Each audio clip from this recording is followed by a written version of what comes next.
Hello, boys and girls. A very good evening and welcome to this live session on reasoning ability for your SBI PO main exam brought to you by Talent Sprint. I hope all of you are healthy and your preparation for the main exam, which is scheduled for the 4th of June, is in full throttle, right? We have hardly any time left for the D-Day, right? I think just about 2 more days, right? 2-3 days to go for this exam.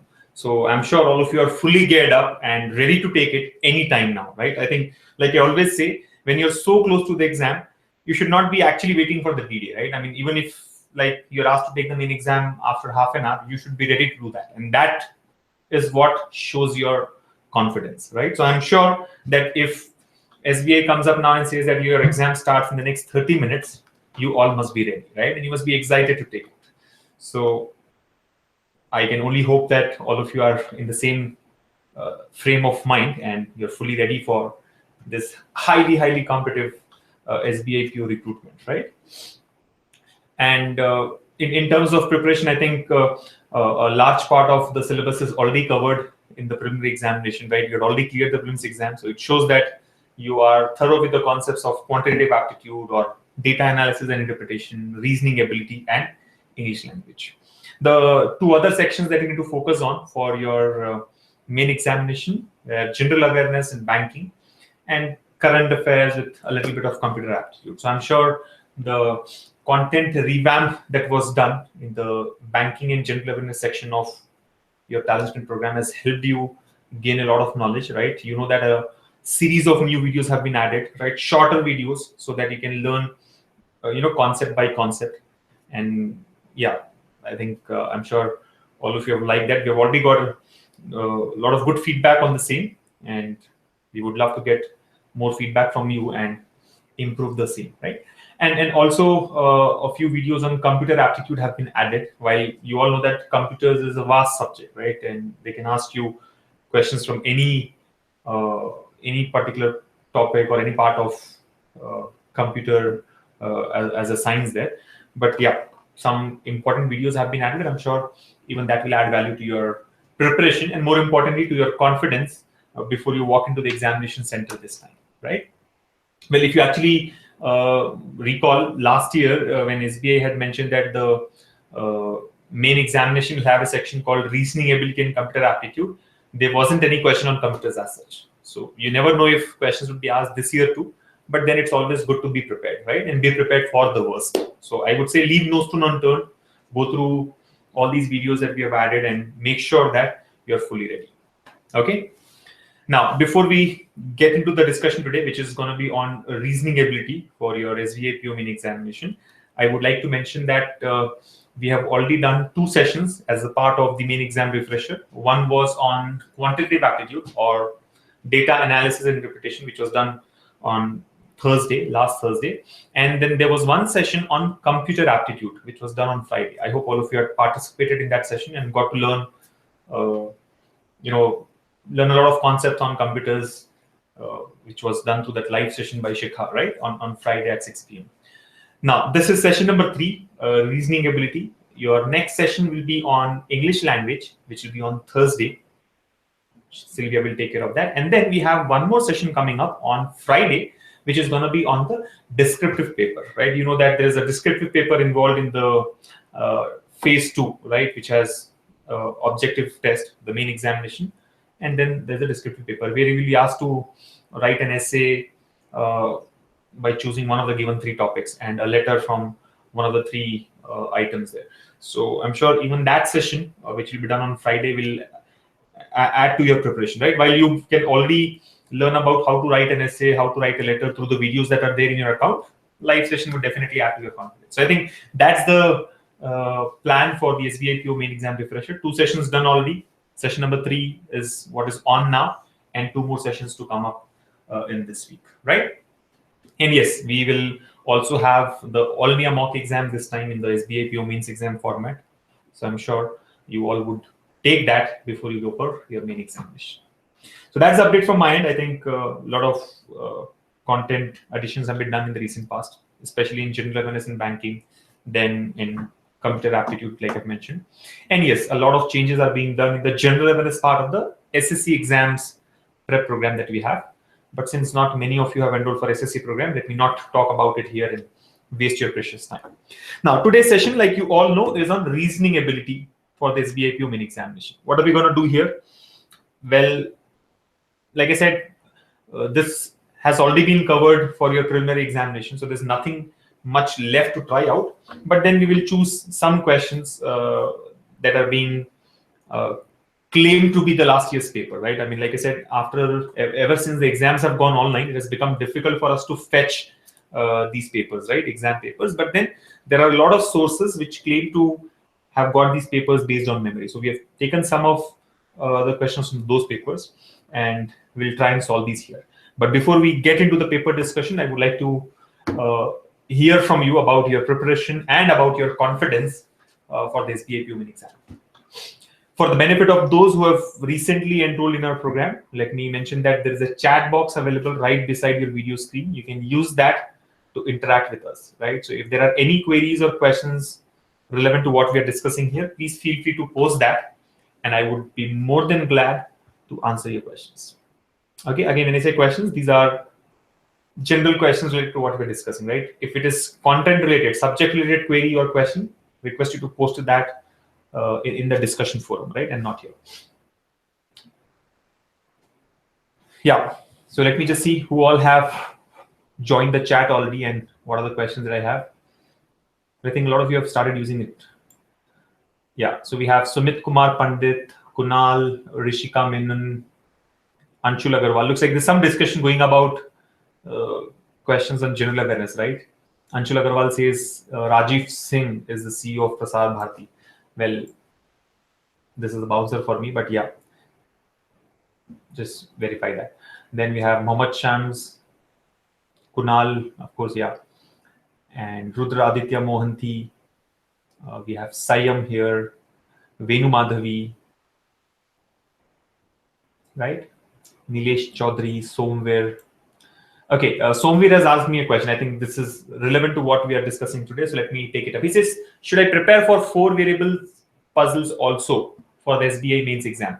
Well, Somvir, at the outset, I would like to congratulate you for clearing the preliminary examination. I think good job done, and I'm sure you will do well in your main examination as well.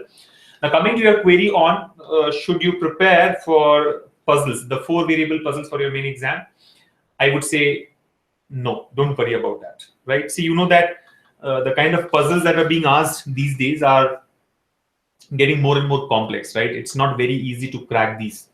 And like I always say, the best way to solve these complex puzzles or complex arrangements in the exam is to just skip and go to the next one. The biggest challenge that we have here is there is no method to arrive at the answer, right? There is no step-by-step process that can be followed or it can be executed every time to complete the arrangement or the puzzle there, right? Every question is different, right? There will be multiple possibilities. You have to try out each one of those and then see which one satisfies all the conditions given in the question there, right? So there is no preparation as such needed for a 4 variable puzzle, right? I mean, you can practice a few questions, but any amount of practice would still keep it incomplete, I would say. So I would say don't focus too much on puzzles, especially in the 4 variable puzzles. Keep practicing a few questions. But yes, from the examination point of view, make sure that you answer the other questions first before you jump into puzzles, right? I mean, the best way or the best strategy that you all should kind of follow for the reasoning section at least is that do not attempt puzzles initially, right? Solve the other questions from other topics like let's say coding and decoding or machine input output, coded inequalities, blood relations, directions, alphabet, syllogisms, right? Then there can be questions on critical reasoning. Maybe you can give a try to those questions, right? Like statements, arguments, assumptions, course of action, cause and effect. Then there can be decision-making questions. It was seen that last year in the SBI PO main exam, a couple of decision-making questions were asked where the criteria for the selection of a candidate is given to you with the candidate details, and you got to find out whether the candidate will get selected or not. Easy to solve, right? Easy to solve questions. You just have to verify all the conditions. So, questions on decision making. We'd also seen that questions on logical series were asked. If you remember, or if you have gone through all the videos of reasoning, you would know that there is this topic called logical series, where all you need to do is follow the conditions given in the question and get the answer. So basically, they give you a series of numbers and a set of conditions, like even number. If an even number is followed by an odd number, then add the even number to the odd number. If an odd number is followed by a even number, then take the difference, and conditions like this. So you have to apply the conditions to given series of numbers and find out whatever is missing there. So such questions were also asked last year. So the point that I'm trying to make is make sure that you attempt and answer these questions first before we get into puzzles, right? Because you never know how much time it will take. Now, the advantage that we have in the main examination, right, SBI PO main examination, is that there is a definite time for each section, right? You know that the reasoning ability section will have 45 questions in it, and you'll be given 60 minutes of time. Now, in terms of time management, I'm sure 60 minutes is more than enough. I mean, enough to try out all the 45 questions easily. So one variable that is out here is, should I jump to the next section or not? You don't have to. I mean, unless you have spent those 60 minutes, you cannot even move to the next section. So you anyway have to make sure that you spend 60 minutes in the section. But again, use those 60 minutes also effectively, right? First, solve all the other questions. Then in the remaining time, 20 minutes, 30 minutes, 40 minutes, whatever is left with you, in that time, try to attempt the puzzles there, right? 4 variable puzzles or 3 variable puzzles or simple puzzles, whatever it is. But try to do these questions at the end of the section. I mean, towards the end of the section of reasoning ability. All right. I think that's very, very important. Unless you guys follow this, it's going to be difficult for you to maximize your score in the reasoning section and overall in your exam there. Okay. Anything else? Yeah. So Praveen Piyush has joined. Praveen Piyush says, will there be any sessions, especially for the Dena Bank PO, which is for the PGDBF, right? Well, Piyush, I don't think time is on our side to do a special session for the Dena Bank's PGDBF program. I would not like to commit on that, but yeah, we'll try and see if something can be done on it, right? Sachin Singh has mentioned, please take some questions on logical reasoning. Yeah. Divya Badri, Atish, Anusha, Sai Shrikant, Alex, Piyush, Vinod Kumar, Harshit, Arpita Majumdar, Chandan, Lohit, Bhupender. All these guys have joined the chat. I'm just reading out the names. We have Nayan, Mahesh Kumar, Anil Kiran, right? Anshul Agarwal has posted something. Is this discussion helpful for SEBI exam, as logical reasoning for 40 marks will be coming in that exam? So I think, see, guys, while the session is dedicated for SBI PO mains exam, doesn't mean that it won't be helpful in your other exams, right? Because the topic is same. Whether you do data interpretation for SBI PO mains or IBPS clerks, data interpretation is data interpretation. The difficulty level would vary, yes, of course, but concepts covered would definitely be helpful, right? So I'm sure whatever we discuss here will be helpful for your other exams as well, right? Be it the Dena Bank PO or your SEBI exam or whatever the case may be. Right?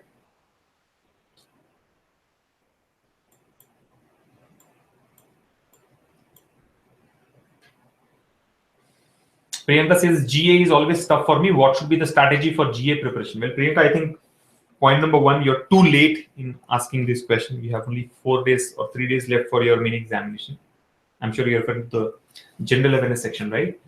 And I think the strategy for GA preparation is that you should not prepare only after you have got to know that you have cleared the prelims examination, right? GA is something that you must be preparing on a daily basis, right? And I think the problem comes when you actually consider general awareness as a section where you need preparation, right?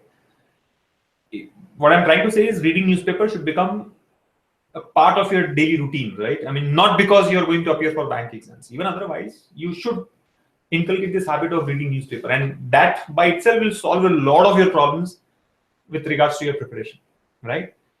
Because what is general awareness? It's all about what's happening around you, right? And things associated with that. So yeah, I think point number one, we are too late now. I cannot give you a strategy that can help you prepare for general awareness in the next 3-4 days. You cannot do any wonder in this limited time that we have. Point number two is you should actually not prepare for this section. It should be like, your daily preparation. Even when you are getting ready for your main examination, for your preliminary examination, you must be preparing for general awareness. And I think reading newspaper is the most important piece of, uh, action that you need to take every day, right?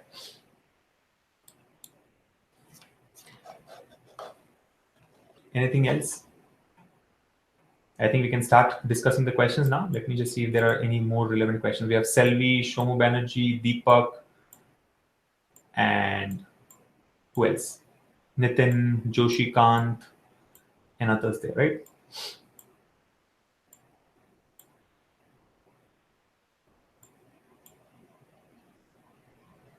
Okay, Tabi has asked a question. Will this session include data flow diagram? It was there in mains exam of SBI last year.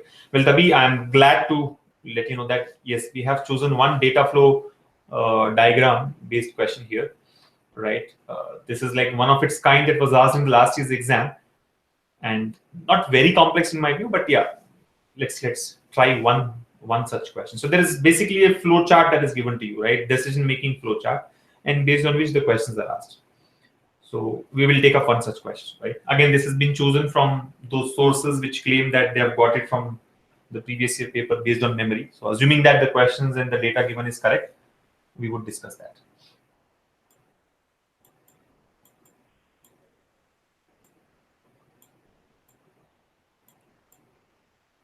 Yeah, and especially for the session today, I have avoided choosing more of arrangement-based questions. I think we have done enough of complex arrangements, puzzles-based questions in our doubt clarification sessions recently on reasoning ability. We will do more of other topics like decision-making, data flow diagram, data sufficiency, coding and decoding, coded inequalities, etc. Okay, so let me share my screen now. I'll present the questions to you, give you some time to try it out, and then look at the solutions, right? So here we go.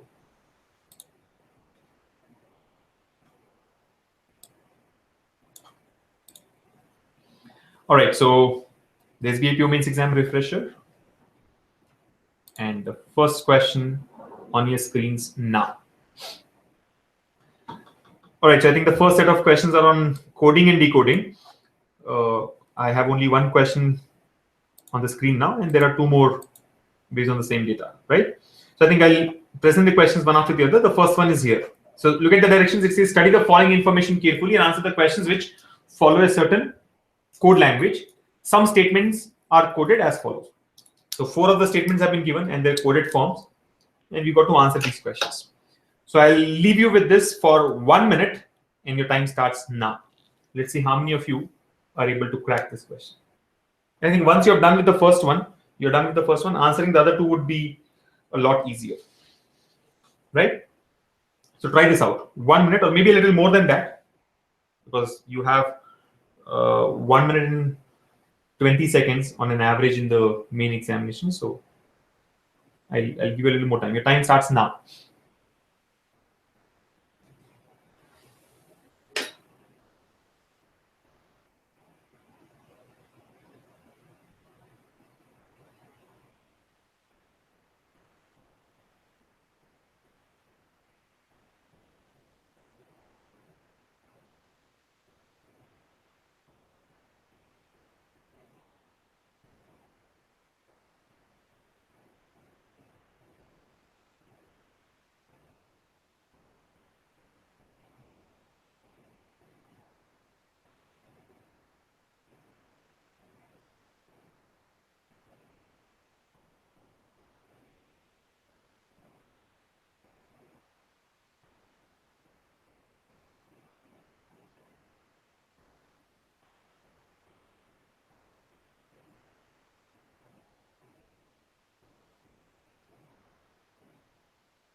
Done? Okay, I see option 3 as a response from Tabi and Kunal, while Sachin thinks it is option 5. But then we have Naman and Sayam who have got option 3. So I think 5 responses so far, 4 of which think it is option 3, and one person thinks it's option 5. I'll wait for a few more responses before we get into the discussion here, right? Yeah, more answers coming in. Nilesh Chaudhary has got 5. Sai Srikanth, Divya, and Nayan have got 3. We have Pratibha who has got option 3, and Arpita Majumdar has mentioned that she's struck.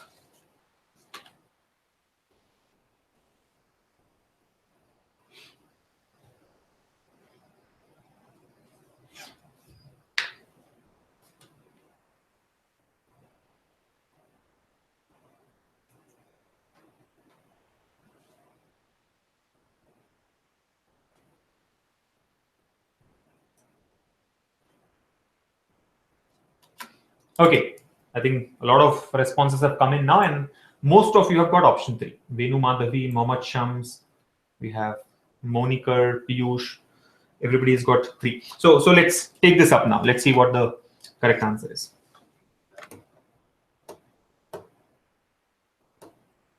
Right, here we go. So directions. Study the following information carefully and answer the questions which follow in a certain code language. Right, some statements are coded as follows. So some statements have been given to us. Look at these. Visual effects of color is coded as C11, F73, P86, K93. Visual for one's eye is coded as P86, L23, N27, M18. Similarly, we have retinal detachment curtain effects. The coded form is B15, K93, G14, S21, whatever, right? And then areas for vision development, right? The code has been given A10, H32, Y16, and L23. So clearly, each word here has been coded using a letter and a number. A letter and a 2-digit number, right? Like, for example, if you see all the 4 words here, visual effects of color have been coded in this form. Now, it is not a direct mapping. Like, we cannot say that visual is coded as C11, FX is coded as F73, off is coded as T86. It need not be in the same order. But clearly, every word has been coded using a letter and a 2-digit number, right? Now, before we move on to establish what is the logic behind this coding, you can observe that there are some common words in various statements. Like, for example, if you look at the first statement and the second one, the word visual is common, right? The word visual is common, right? The first one is visual effects of color, second one is visual for one's eye. So clearly, we can say that the code for visual here would be T86, right? The code that is common is T86. Nothing else is common. So we can now conclude that visual is coded as T86. Right. Similarly, if you try to look at other common words here, right? I think the word for is also common. You see, for is there in second statement. It is there in fourth statement. And if you look at the codes, L23, N27, M18, A10, H32, Y16, L23. What is common? L23 is common. So we can conclude that the code for is L23. Right? For has been coded as L23. Then look at what else is common. Anything else that is common here? I think FX is common. FX is there in the first one and the third one, right? FX is common. What is the common code? C11, F73, K93.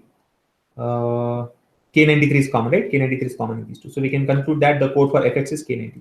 So I think a lot of these codes have been established directly just based on the common words that we have in different statements, right? I mean, the old model. This is, of course, not the new pattern, right? The latest pattern has got very complex form of coding where nothing is common in the statement. So we have to actually find out the logic behind the coding.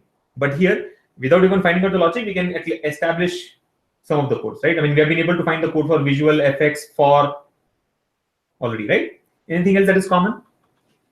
Of color, one's eye, retinal detachment, curtain, areas, no, nothing else is common.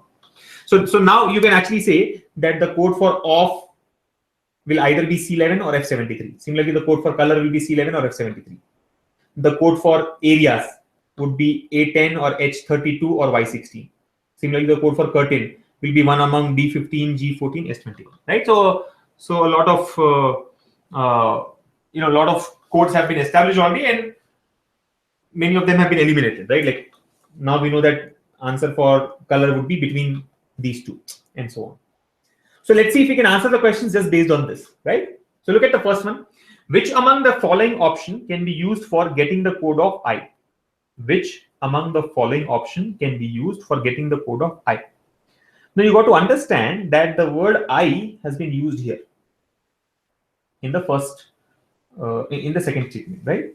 And based on the mapping that we have already done, we know that I will either be N27 or M18, right? Very clearly, the code for I will either be N27 or M18. N27 or M18, right? One of these two. N27 or M18, right? These are the only two choices. Now he says which of the following can be used for getting the code of I. Now let's look at the options. Simply look at the options. First option.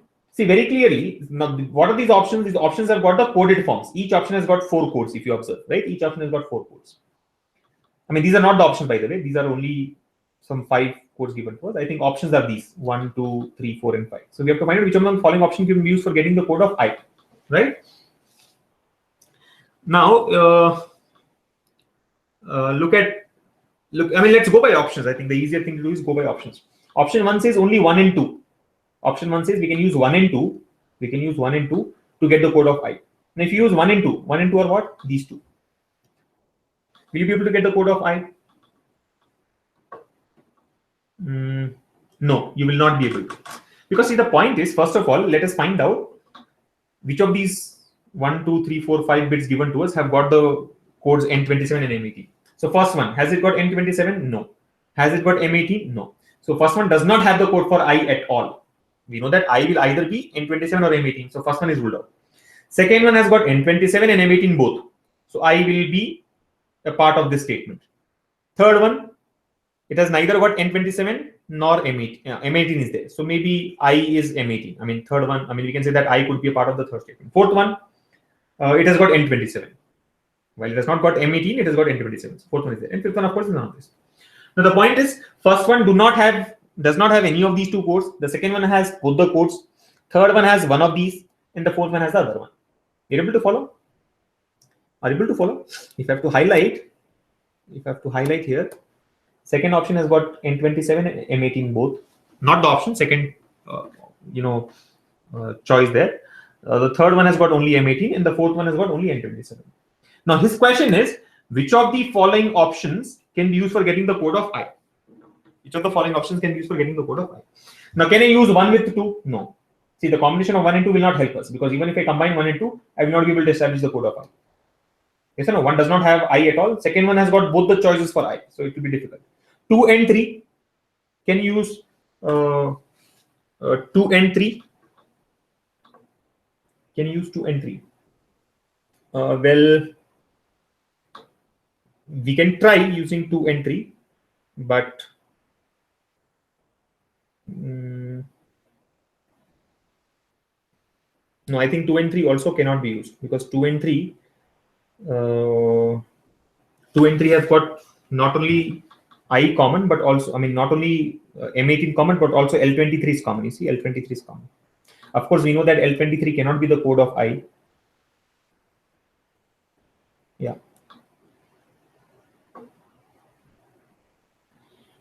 So 2 and 3 can be used. Can you not? Let's look at third option, only 3 and 4. What happens if you use only 3 and 4? I think only 3 and 4 definitely gives you the answer. Option 3, which most of you suggested, definitely gives us the answer. Because if I use 3 and 4, see, third statement will have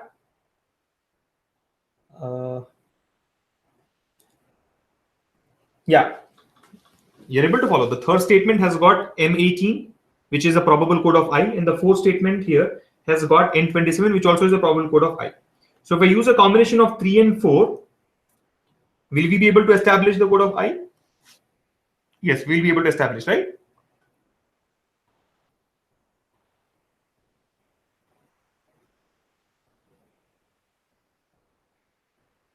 Fourth option says only 4 and 5. Only 4 and 5 is not possible, because fifth option is none of this. We don't even know what is fifth option. So I think 1 and 4 are ruled out. It can be option 2. Option 1 and option 4 are ruled out. It can be option 2 or option 3. Option 2 also can be used, right? Only 2 and 3. If I use only 2 and 3, Won't we be able to establish the code of I? Yeah, because although L23 is common, we know that L23 is the code for and not the code of I. It's not possible for I.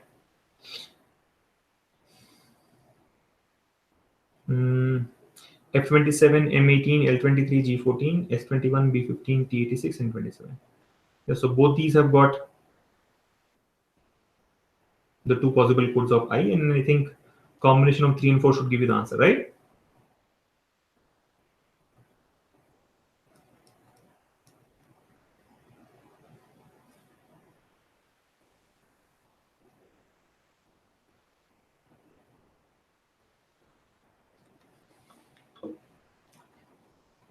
I hope you are able to follow the point.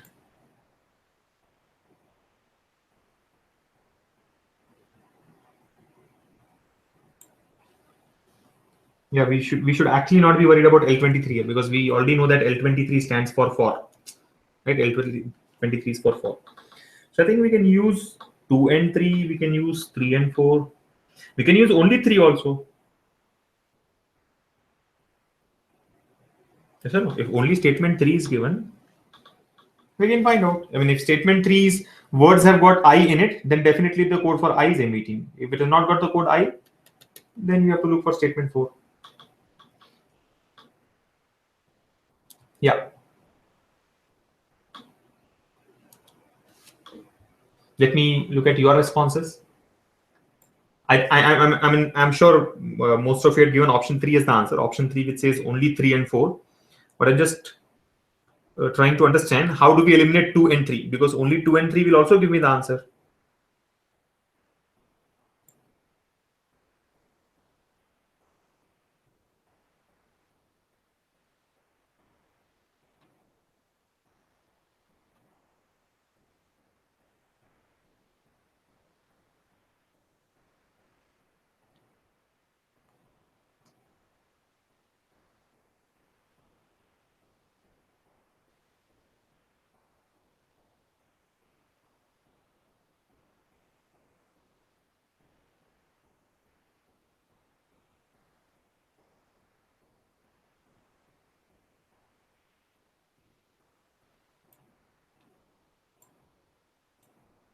Yeah, I think we can use only 3, we can use only 4, and we can use 2 with 3 maybe.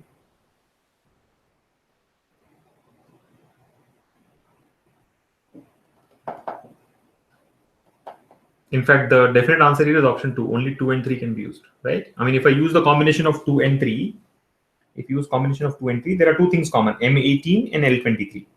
But we know that L23 stands for 4. So that should not be a problem. Now, by using 2 and 3 together, see, if both the statements have got the words I in it, then we can say that the code for I is M18. If only 2 has got the code, got the word I in it, then we can say that this is the answer. And N27 is the code for I. I think I would prefer only 2 and 3 as the answer, option 2. Option 2, only 2 and 3, right? By using 2 and 3 together, we'll be able to establish if the code for I is M18 or N27. How do we establish that? If both the statements 2 and 3 have got the word I in it, then M18 is common and I is common. So clearly the code for I is M18. If only 2 has got the word I in it and 3 does not have I, then clearly N27 is the code for I. Yes or no? See, this is based on the fact that we have already established that I would either be N27 or M18, right? 3 and 4 I don't think is needed. 3 and 4 together, will it give? Because only 3 is enough. Only 3 is enough. If I look at only third statement, if that has got the word I in it, then the code is M18. Right?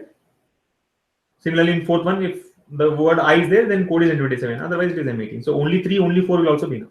So I think actual answer should be both 2 and 3. Only 3 and only 4. These are the 3, of which only 2 and 3 is given in one of the options, which is option 2. So hence we'll go for option 2 as the answer. Right? Let me just hear out from you guys. I hope all of you have followed that. I mean, not like a regular coding and decoding question. I mean, The first model that we had in coding and decoding was where such statements are given with the coded forms. We just have to find out the common words in the codes accordingly and then answer the questions. Very easy. The recent trend was where they were giving very complex coding, right? I mean, nothing is common. You actually have to find out and decode the logic. You have to understand what is the logic behind coding the word as a combination of letter, number, and symbol. Now, this is a different variety altogether, right? Here, we are not looking at how to find out the code for color or how to find out the code for a given word. We've just found some common words. Based on this, we have, established their codes. And now we are trying to use the given options to find out which can help us to get the code for a given word, right? So I think the answer should be option 2. Both 2 and 3 together can give us the answer. Let me just see if you guys have followed it. Got it?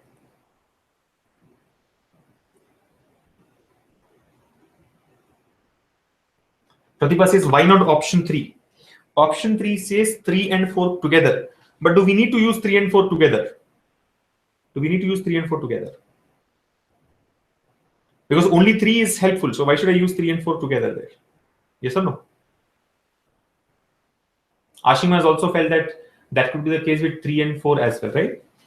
No, but the point that I'm trying to make, Ashima and Pratibha and all others who have got stuck here with option 3 is that option 3 says we have to use 3 and 4. But the point is 3 has got only M18 and 4 has got N27. So by combining those two, what is that you're going to establish? Nothing is common there, right? Is there anything common between 3 and 4? No. So if statement 3 has got the word I in it, then the code is M18. If statement 4 has got the word I in it, then the code is N27. So why do I even have to go for combination? I can just use only 3 or only 4, right? See, only 2 cannot be used. Only 2 cannot be used. I mean, that way, if you try to understand, if you use only 2, what happens? The second coded form here has got both N27 and M18. So obviously, the statement 2 will have the word I, and you will still be stuck in the same confusion, right? Is it N27 or M18? You'll not be able to establish anything using only 2. But only 3 definitely will give you the answer. Only 4 also will give you the answer. And a combination of 2 and 3 will give you the answer. So out of these 3 possibilities, only 2 and 3 as a combination is given in option 2. And that's why you have chosen option 2. Did you all follow it now? Got it? Yeah, I think Sai Srikanth has followed this. Monica feels that it will take more time in the exam, but I think, yeah, because I'm explaining in detail and we're doing such type of a question for the first time, it has taken a little longer. But having done it once, I think it should be easier from the next time onwards. Right? Followed, right? Yeah, I think a lot of you followed. Some of you have asked me to explain it again. I think I've explained the whole logic again there. Don't worry, even if you have not followed now, this archive will get added to your account and then you just check the video once again. I'm sure you'll be able to get it. Let's move to the next one. You will be able to get it easily once we move to the next question. And many have followed, right? Venu Madhavi, Arpita, Nitish Raj, Tanya, Manas, Lohit, Mohammed, Shams, and others there.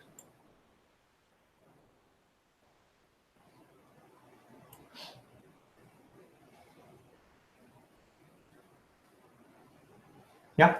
Let me present the next question now. I think we've spent enough time on this. Let me share the screen and show you the next question.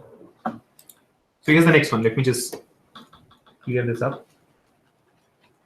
The common codes have already been established. Just look at the new question now. Which among the following options cannot be used for getting the code of development? Now try to answer this. Which of the following option cannot be used for getting the code of development?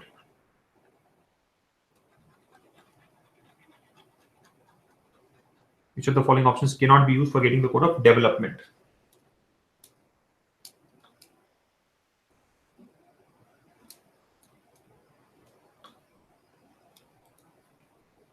This should be an easy one, but I'll still give you a minute. Try it out. Which of these options cannot be used for getting the code of development?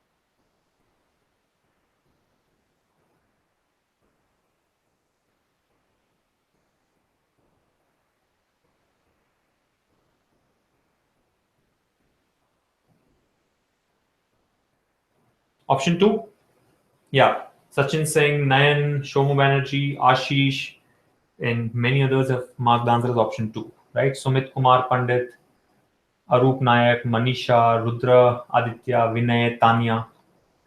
Good. So let's take it up now, right? See what it says. Which among the following options cannot be used for getting the code of development? Now you got to focus on the word cannot, right? Which of the options cannot be used for getting the code of development? Now from the analysis that we have already done of the given 4 statements, we know that the word development has been used only in the 4th statement. And in the codes given there, we have already concluded that L23 is for the word for.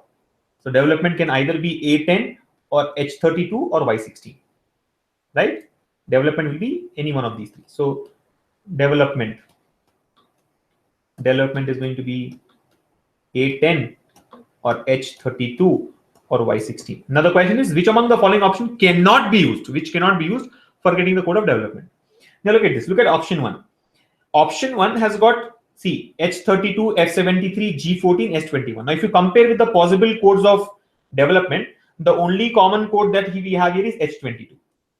Yes or no? H32. So, which means if option 1 is used, we can establish the code of development. Yes or no? If option 1 is used, then we'll be able to find the code of development. Similarly, if you look at option 2, what are the common codes available here? With respect to development, H22 is available, Y16 is also available.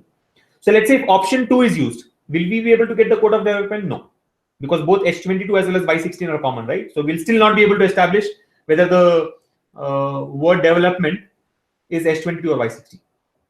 You're getting it? See, one basic assumption here is in each of these options given to us, the code for development has been used, right? One understanding that you need to have is that in each of the options, where some codes have been given, the code for development has definitely been used. So if I have to convert this into an English statement, that statement will have the word development. So if this statement has the word development, the only common code from the choices that we have is H22. So I can say, yes, this can give me the answer. But can option 2 give me the answer? No. Option 2 has got both H22 as well as Y16. So this statement will have the word development. And development can either be H22 or Y16 as we have seen in the past. So will we be able to get the answer? No. So I think option 2 cannot give you the answer. Option 2 cannot give the answer. Let's verify the remaining options also. For the sake of clarity, let's verify the remaining options. Look at option 3. Option 3 has only got Y16 here.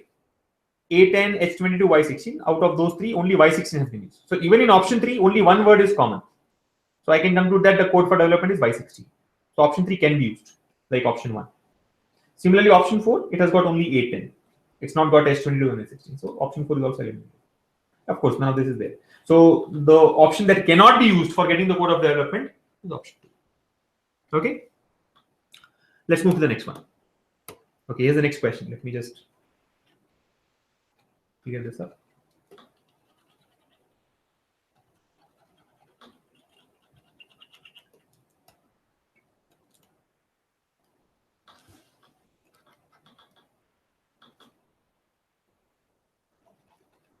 Right. Can I answer now? Question number 3. If retinal can be coded as B15, then which among the following option can be used for getting the code of detachment?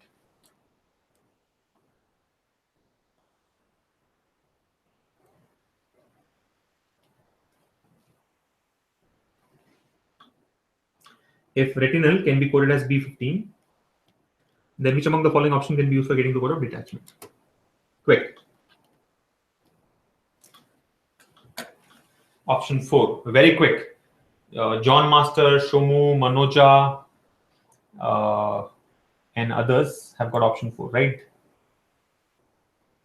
Sushant Singh, Preeti, Balaji, Nayan, Vinay, Rishika, Harshit, Sachin, Ashima, Rudra.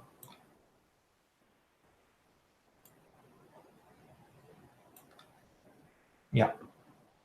Chetan, Monikar, Tanya, Sai Kiran, all of you have got option 4. So let's take it up now. What does it say? Here's the next one. See, it says if retinal can be coded as B15, then which among the following options can be used for getting the code of detachment? Again, go back to the statement which has got the word detachment. Detachment is here. Now, from our understanding so far, we know that detachment will either be coded as B15 or G14 or S21, right? So we know that detachment, from the analysis that we have done in the beginning, we know that detachment will either be B15 or it would be G14 or S21, of which B15 is eliminated now because the question says that retinal can be coded as B15. See, retinal also was a word here. So if retinal is for B15, this is eliminated. So detachment will either be coded as G14 or S21, right? These are the two choices. So now we have to find out which of the following option can be used for getting the code of detachment. So now we'll be looking only for codes which have got G14 or S21, right? Look at that. First option, it has got G14 and S21 both. Can this help? No, because in this phrase, both the possible codes of detachment have been given, so it will not be helpful, right? Option 1 is ruled out. Similarly, option 2, G14, S21 both are given, eliminated. Here also G14, S21 both are given, eliminated. Look at option 4, only G14 is given here, S21 is not given.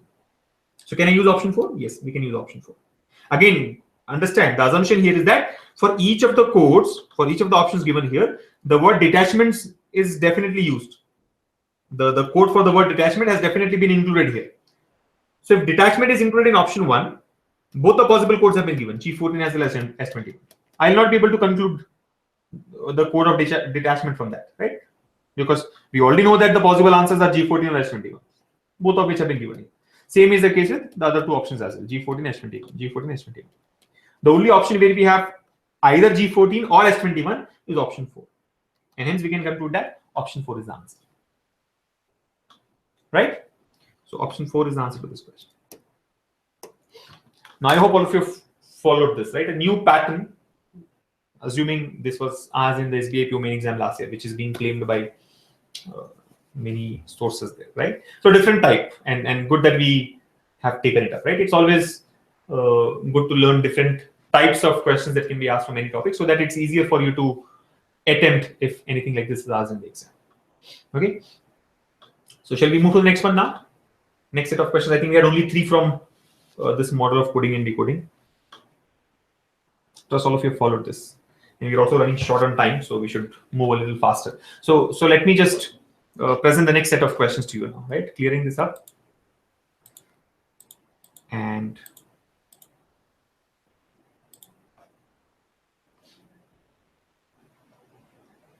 yeah, I think what we have next is on data sufficiency. So let me present the questions one after the other.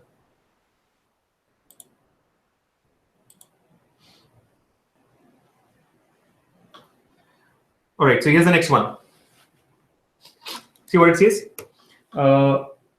Each of the questions below consists of a question and 2 statements numbered 1 and 2 given below it. You have to decide whether the data provided in the statements are sufficient to answer the question. So basically, data sufficiency question. So question has been given to us, followed by 2 statements. Statement 1 here and statement 2. What do we have to find out? Whether the data given in the 2 statements is sufficient to answer the question or not.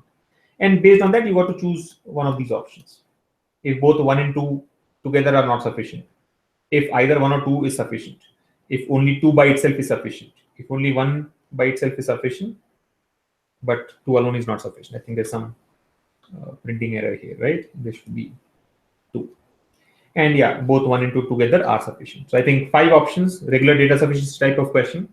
You have a minute to try this, and your time starts now.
Got it?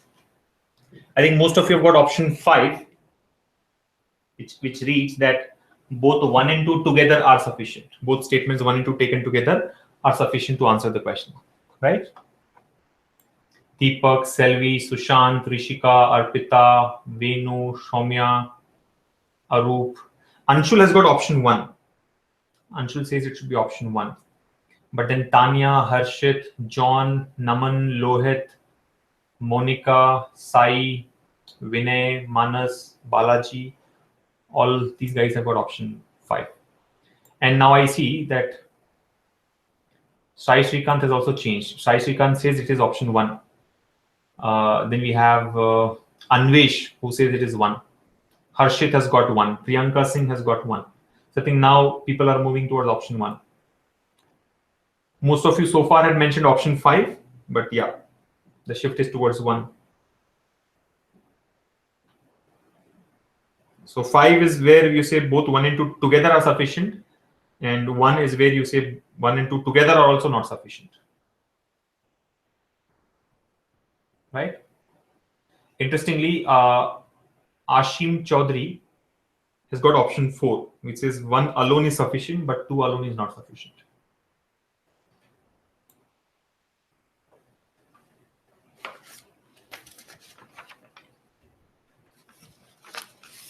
Yeah, so I think clearly the majority says it should be option 5, that both 1 and 2 taken together are sufficient. The next commonly given answer is option 1, which is both 1 and 2 together are not sufficient. So I think it is between these two, option 5 or option 1.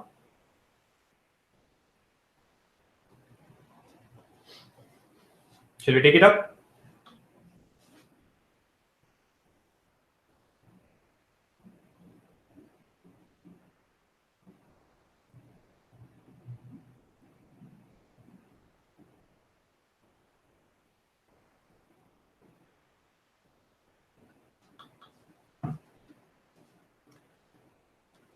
All right, so let's take this up now.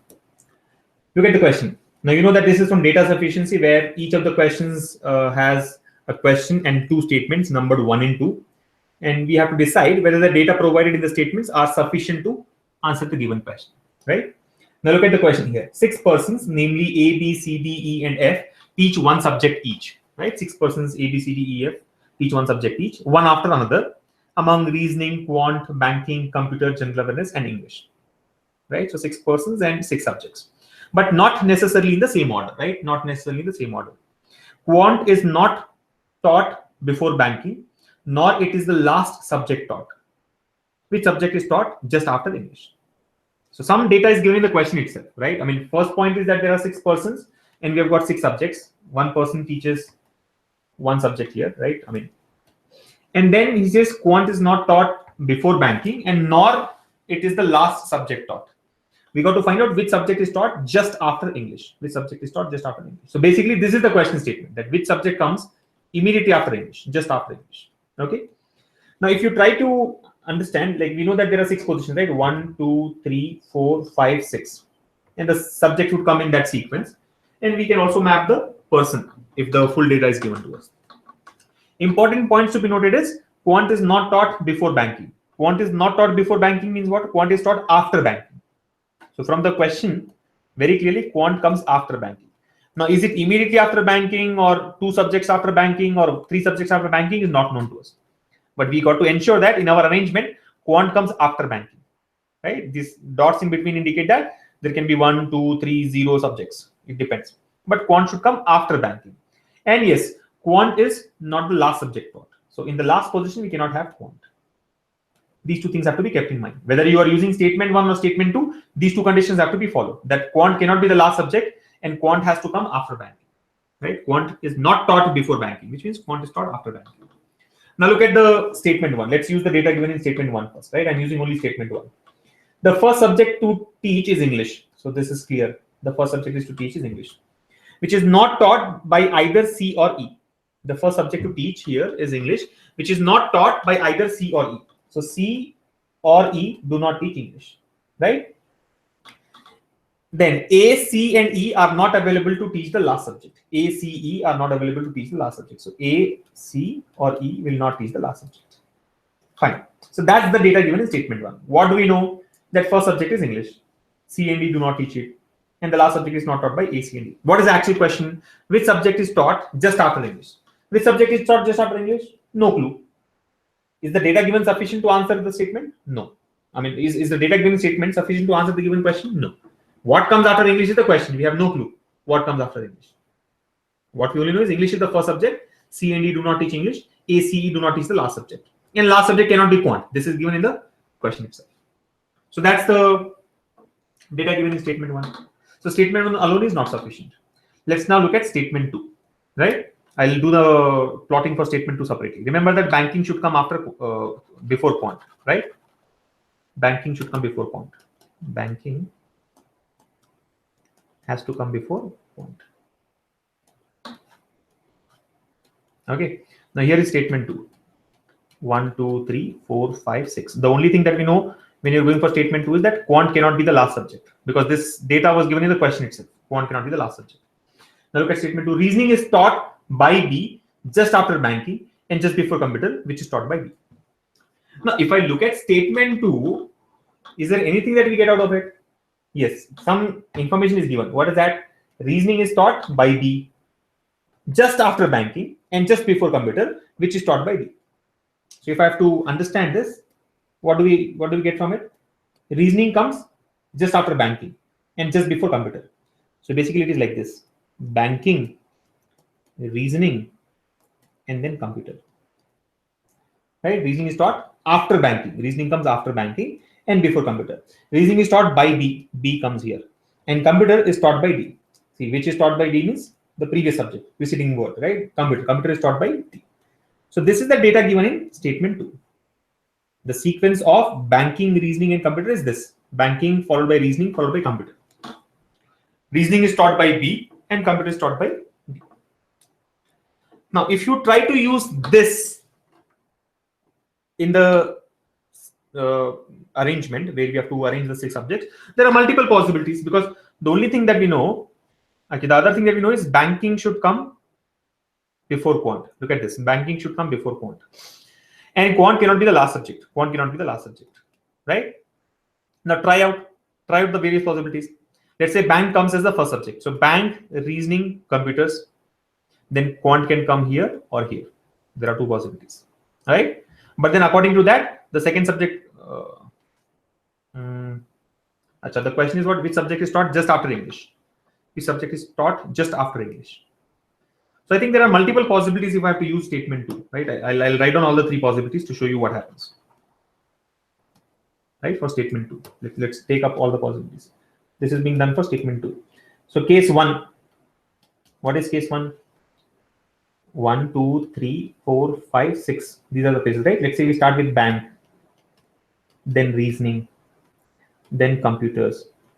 We know that quant cannot come in the end, right? Now, there are 2 possibilities. Quant can come here or here, right? Let me take both of them. So case 2 will be same: bank, reasoning. All this has to be done mentally. I'm just writing it here so that I can explain it to you easily, right? So let's say in case 1, I'll take quant in 4th position. In case 2, I take quant in this position. Quant cannot come in the last position anyway, right? Which is very clear. Now going by this, see, this is fixed, right? The question is which subject is taught after English.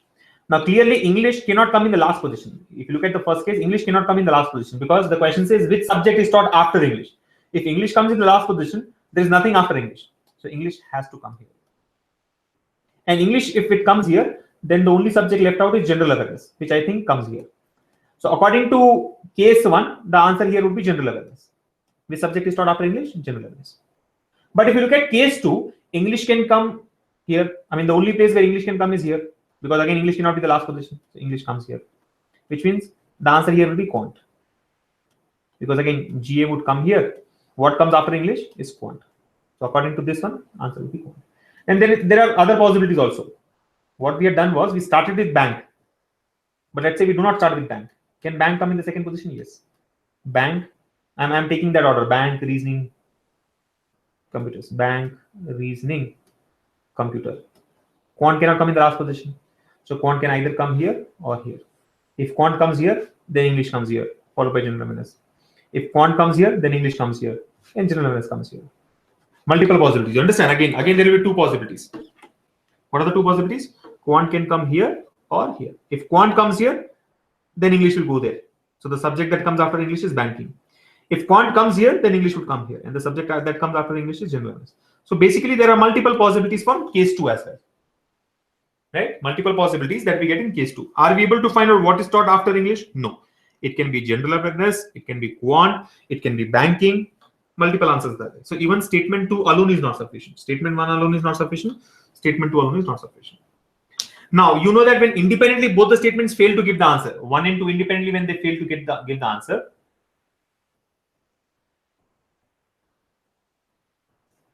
right? 1 and 2 independently when they fail to give the answer, we have to go for the combination. Yes or no? Independently, when these statements fail, we go for combination. So now we have to combine both statements 1 and 2 to find out if there is a common answer possible. Yes or no? So let us now combine statement 1 and 2. My challenge is I don't have enough space here. But what happens if we combine? So if we combine statement 1 and 2, very clearly, according to statement 1, English has to come in the first position. Yes or no? Remember, I'll repeat one very important point here before we go for combination. Those who all were trying statement 2 here, when we are trying out statement 2, those who all assume that bank cannot come in the first position because first position is occupied by English, were wrong. Why? Because we were looking at only statement 2. When you're looking at only statement 2, the data given in statement 1 should not be considered. So all those who have this confusion that why did we take bank in this first position because the first position is occupied by English are going completely wrong, because we are verifying statement 2. And when you're verifying only statement 2, you do not know what is given in statement 1. You have to forget what is given in statement 1. So bank can as well come in the first position. Bank can come in the second position. Bank in fact can come in the third position also. The definite thing that is known to us is quant should not come in the last position, because that is a part of the question statement itself. You see, in the question itself he has given that quant is not taught before banking, nor it is the last subject. So these two are definitely applicable for both statement 1 and statement 2. But English will come in the first position is not applicable when you are looking at statement 2. Right?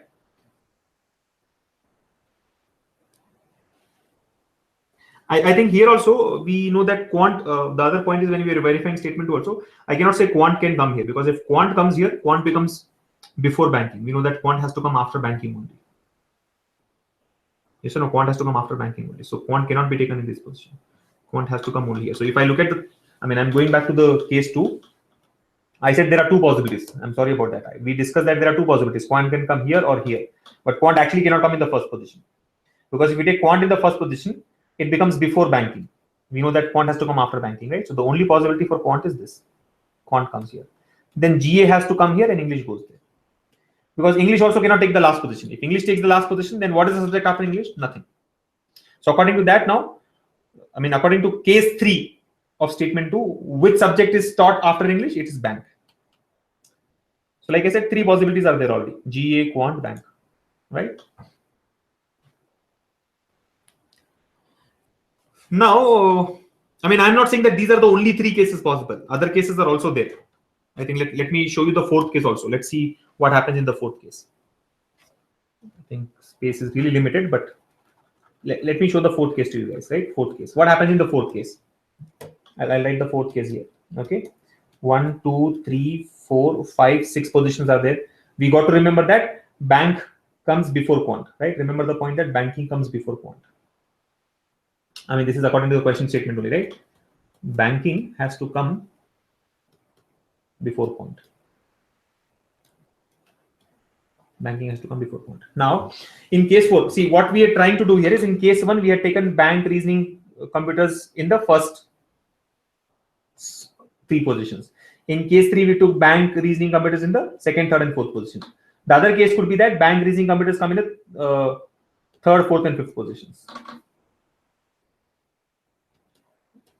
All these have to be bank, reasoning, computers.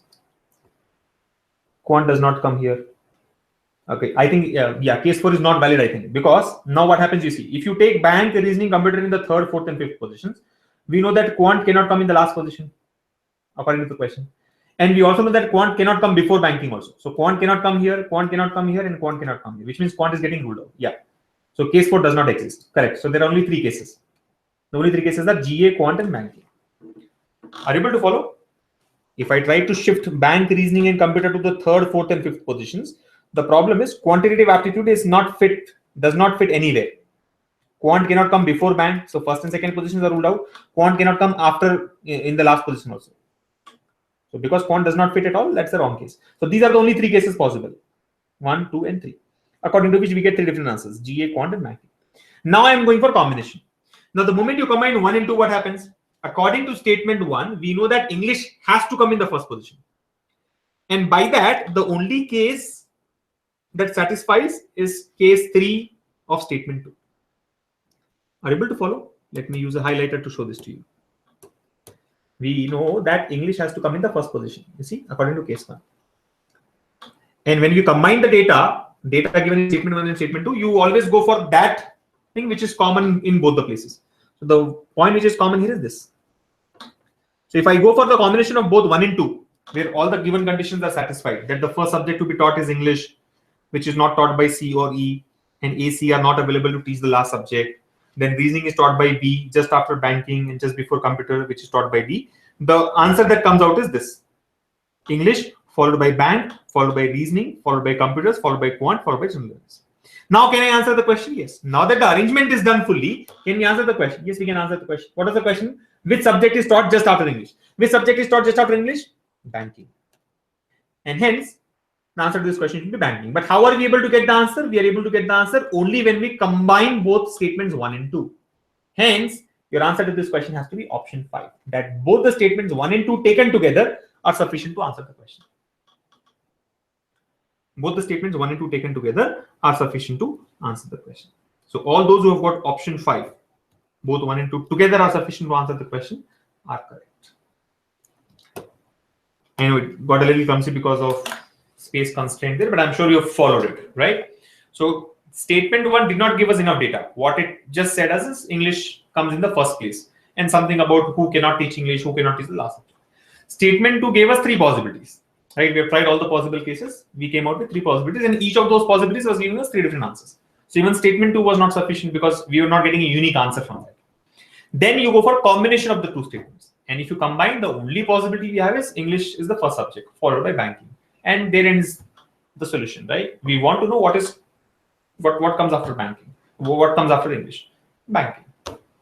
So 1 and 2 both together there, sufficient to answer the question. Now, why it has become interesting for me is because most of you gave option 1 as the answer. Or I think many of you gave option 1 as the answer. So trust you have followed the solution here and understood where you have gone wrong, right? Are there any queries specific to this one? Can we move to the next question?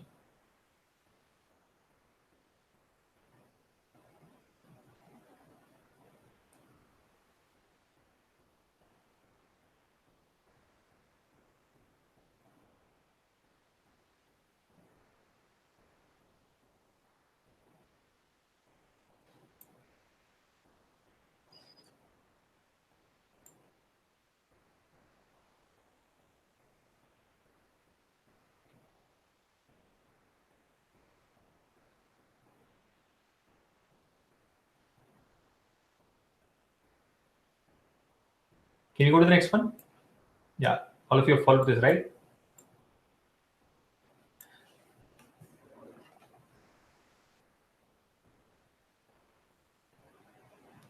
All right, so let me share the screen and present the next question to you all. Here we go. All right, here's the next one. Let me just clear it up. Next question. This is on arrangement again. Of course, data sufficiency, which involves linear arrangement. You can see that he talks about 10 persons who are sitting in 2 parallel rows containing 5 persons each in such a way that there's an equal distance between adjacent persons. Yeah, so 1 minute for this again, or maybe a little more than that. Your time starts now.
Well, I was working on the alignment here so that it's easier for me to attempt. I think this is a better way of presenting it.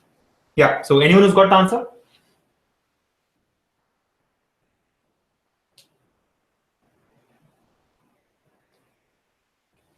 Okay, I don't know whether you guys are, when you say one, do you mean that one alone is sufficient or option one is the answer? Because option one says statement either one or two is sufficient to answer the questions.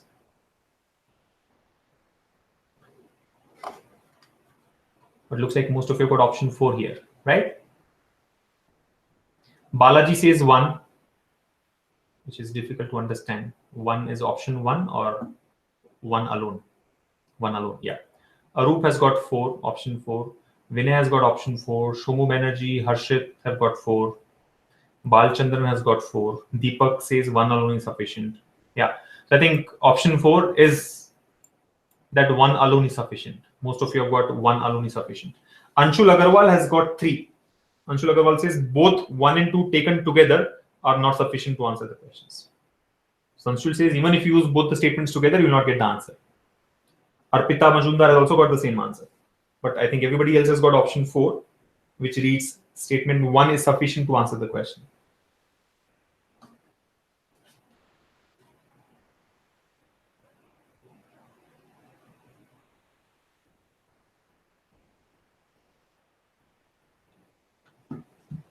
All right, let's take it up now.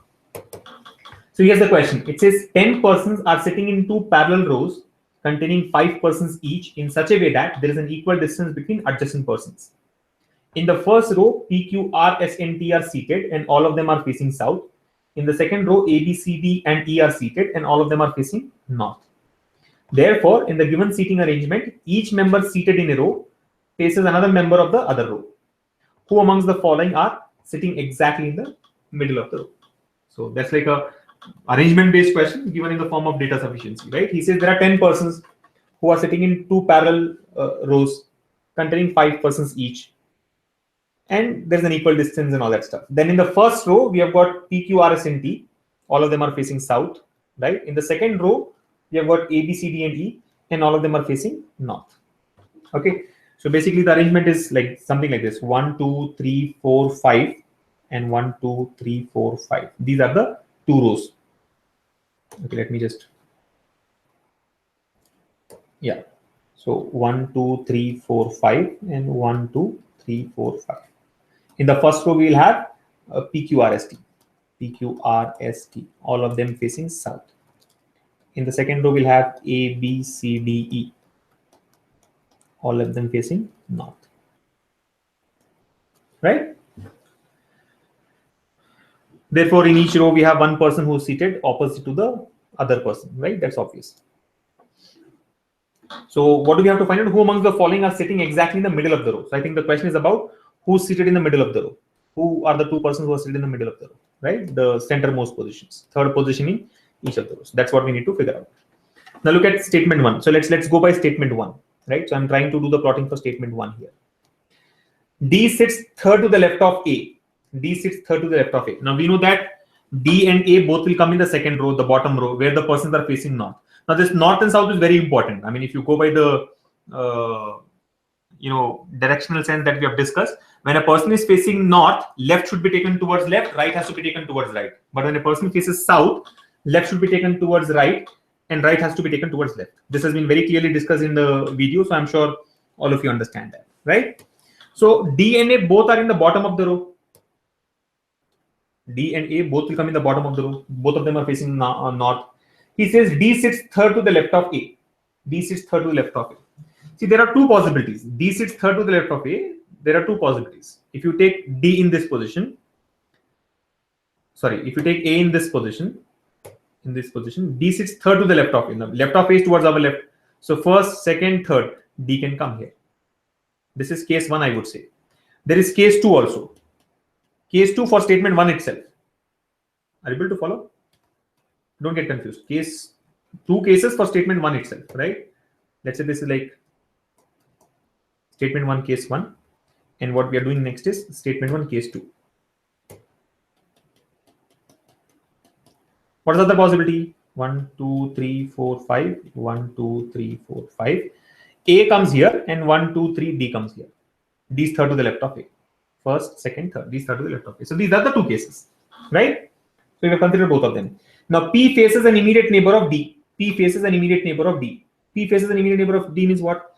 See, who are the immediate neighbors of D? Immediate neighbors of D are these two positions, these two dots that I've put. P faces an immediate neighbor of D, which means P either comes here or here. These are the two possibilities. P is facing a neighbor of D. So these are the two neighboring positions of D. P faces those neighbors, one of those neighbors. So either P comes here or here. So it's not clear according to case 1 of statement 1. But look at case 2. According to case 2, P faces an immediate neighbor of D. The only immediate neighbor of D here is this. And P faces that neighbor. So P has to come here. So with respect to case 2, P's position is fixed. But with respect to case 1, there is a dilemma. So let's stick to this so far and move to the next point. R sits second to the right of P. R sits second. R sits second to the right of P. R sits second to the right of P. Now understand, right of P. P is in the first row where persons are facing south. Right of P will be towards our left. So R is second to the right of P. R is second to the right of P means you have to go this side. So first and second, which means R comes here. According to case 2, if P is definitely seated here, R sits second to the right of P. So first and second, R will go out of the arrangement. Yes or no? R goes out of the arrangement. Getting it or not? R goes out of the arrangement. Hence, case 2 is wrong. Now go back to case 1. Case 1 also there are two possibilities. But if you take P here, R sits second to the right of P. So first and second, R has to come here. Is it possible? No. So which means P cannot come here. So let's clear that up. P cannot come in that position. Where should P come? P should then definitely come in this position only.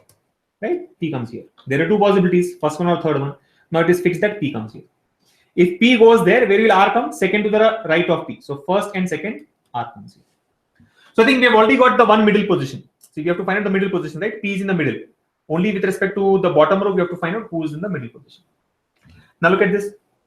Next part of it. E sits immediate right of D. E sits on the immediate right. Immediate right of D. D seated here. Right of D is our right because D is facing north. Immediate right of D is this. E comes here. So the person in the middle of the second row is E. So from statement 1 itself, we know that P and E are the middle persons. From the statement 1 itself, we've got to know that P and E are sitting in the middle of the row. So 1 alone is sufficient or not? Yes. Because the question was, who amongst the following are sitting exactly in the middle of the row? P and E are sitting in the exactly in the middle of the row, according to statement 1. So 1 alone is sufficient. So can we mark the answer as option 4? Is statement 1 alone is sufficient to answer the question, but statement 2 by itself is not sufficient? No. We cannot mark option 4 as the answer unless you have verified, until you have verified statement 2 also. So let's now go for statement 2. Right? Let's now go for statement 2. Statement 2. So 1, 2, 3, 4, 5. 1, 2, 3, 4, 5. These are the positions. Statement 2 says only one person sits between Q and S. B and E are immediate neighbors. Now, your understanding of linear arrangements so far should tell you that statement 2 will not lead us anywhere. Only one person sits between Q and S, and B and E are immediate neighbors. Means what? B and E will be together. There are multiple possibilities. BE, BE, BE, BE. Or it can be EB, EB, EB, EB. Right? You can take any of the two consecutive positions. Then only one person sits between Q and S. Means what? Q dash S.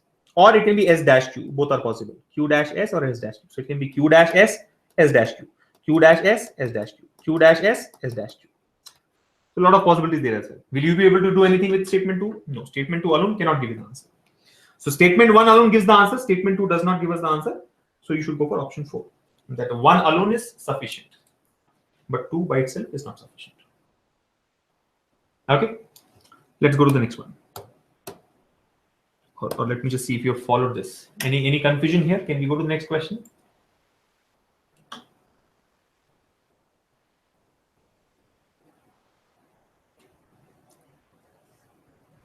Tanya says, I think though we are getting P and E as a middle person, we do not get a definite answer, hence it will be 3. What do you feel, friends? I think, Tanya, your friends already have felt that 1 alone is sufficient, right? I mean, we are not worried about the remaining part of the arrangement. The question is who comes in the middle of the row? P and E are in the middle of the row.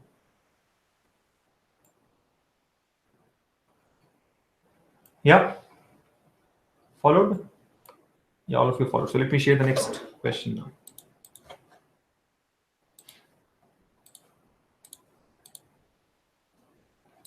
Okay, here's the next one. Quick. This looks to be one on ranking. Try this out. Ranking and ordering. Quick. 6 students, P, Q, R, S, T, and V are the top 6 rankers of the class.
Got it?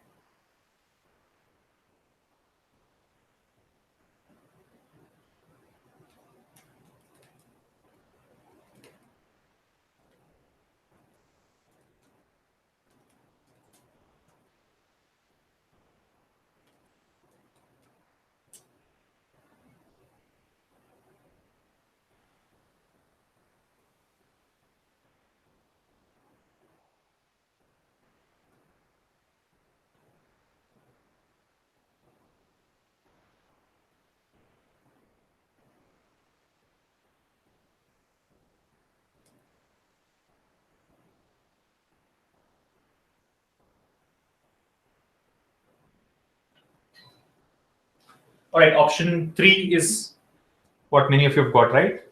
But Ravi Rathod thinks it is option 1.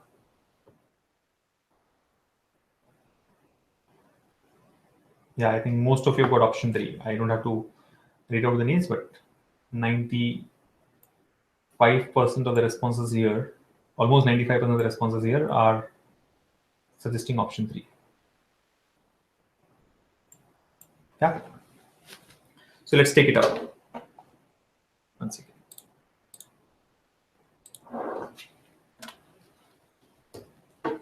So here's the question. It says 6 students, P, Q, R, S, T, and V are the top 6 rankers of the class. No 2 persons got the same rank. No 2 persons got the same rank. I think there's some confusion here. I'm sorry. While the question talks about P, Q, R, S, T, and V, the data has got U here. I think it should be V. Either this should be V or the first one should be U. Okay, just give me a second. Let's fix that. Let's not deal with any confusion there. Let's assume that U and V are the same.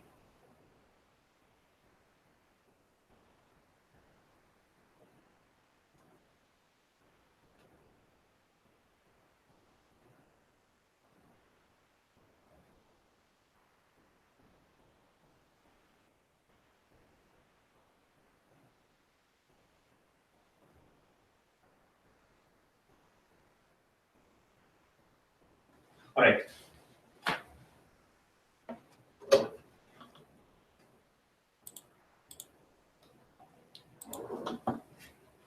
Yeah. So here we go. 6 students, P, Q, R, S, T, and U are the top 6 rankers of the class.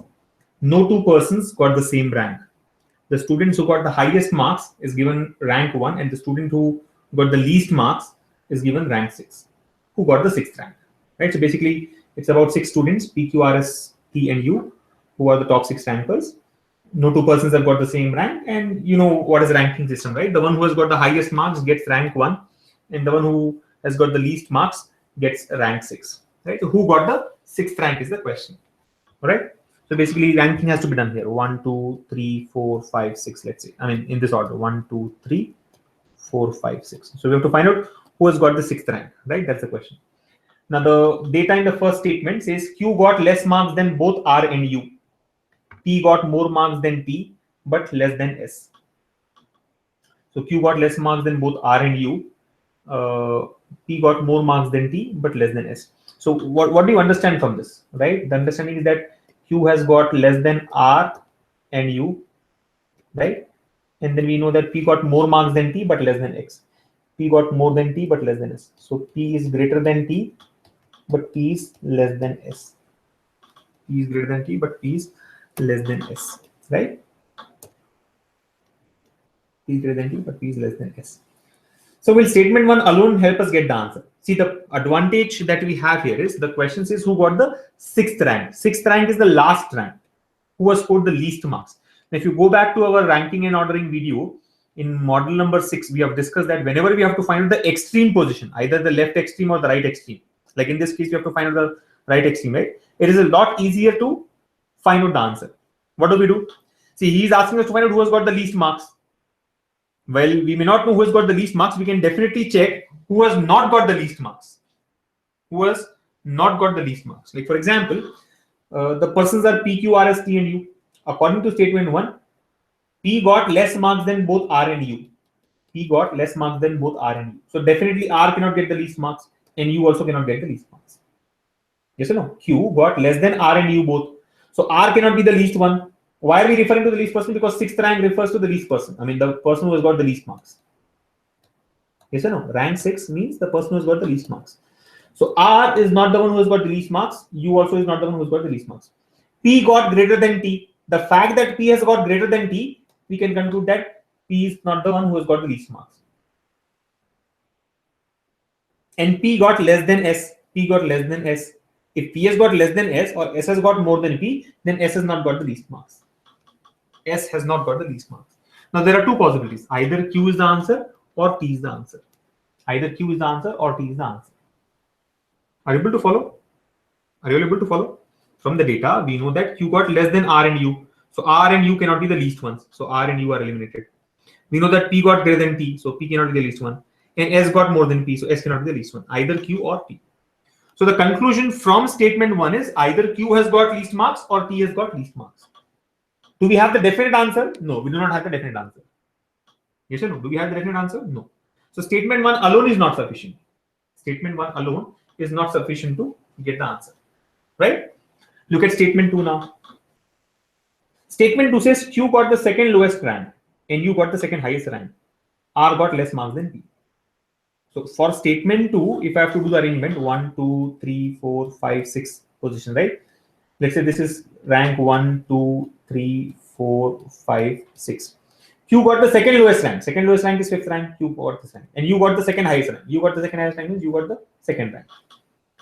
R got less than P. R got less than P. R is less than P. R is less than P. Now, again, remember, when I'm looking at statement 2, I will not consider the data given in statement 1. So only by looking at the data given in statement 2, we know that U has got less second highest rank, so second rank. Q has got second lowest rank, so 5th rank. And R has got less than P. What is our requirement? Our requirement is to find out who got 6th rank. Who has got this rank is the question. Do we know who has got 6th rank from the given data? No.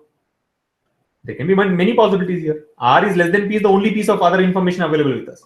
So R less than P means what? R and P, R is less than P means what? P can be the first ranker, R can be the third ranker, or R can be the fourth ranker, or R can be the 6th ranker. P can be the third triangle, R can be fourth triangle or sixth triangle. P can be the fourth triangle, R will be the sixth triangle. You're able to follow? So there are multiple ways where we can position R and P here. The only thing is P should have a better rank than R. So 1 and 3 is possible, 1 and 4 is possible, 1 and 6 is possible. And as we have got different possibilities, the different persons would come in position number 6. So can we find out who has got the least rank, who has got the sixth rank from statement 2 alone? No. Even from statement 2 alone, we cannot find out who has got the least rank. Right? Are you able to follow? It could be R or it could be the other set of persons. Now, when both the statements have independently failed to get the answer, to give us the answer, we should go for combination. Now, when we combine both the statements together, when we combine the data given in both the statements together, see, from the first statement, we already know that the answer is either Q or P. From the first statement, if I have to clear all this, I can say that answer is either, according to first statement, let's do the plotting here. According to first statement, we know that the last position is either Q or P, based on whatever calculation we have done earlier. According to second statement, we know that Q cannot be in the last position because Q is in the fifth position. So if Q is in the fifth position, Q cannot be in the last position. And therefore T has to be in the last position. So can we say that both 1 and 2 together are sufficient to get the answer? Yes. So T comes in the last position. Yes or no? T comes in the last position. Let's try and combine and do the arrangement, see what happens if you actually get the arrangement or not. Clearly T is coming out to be the answer here. T is the one who has got the last rank, but let's see what happens if I do the combination, both 1 and 2 together. So U comes 1, 2, 3, 4, 5, 6. U comes in the second position, Q comes in the fifth position. And we know that here the last person was Q or T. So since Q is already in the fifth position, T comes here. Now what are the other points available with us? Q has scored less than R and U. Q has scored less than R and U. Yeah. So R has to come in 1 or 3 or 4. P has got more than T. P has got less than S. R has got less than P. Yeah, so let's use these 3 points. These 3 points. P got less than T. P got more than T. P got less than S. R got less than P. So if I have to use this, see, P has got greater than T. S has got greater than P. S has got greater than P. And P has got greater than R.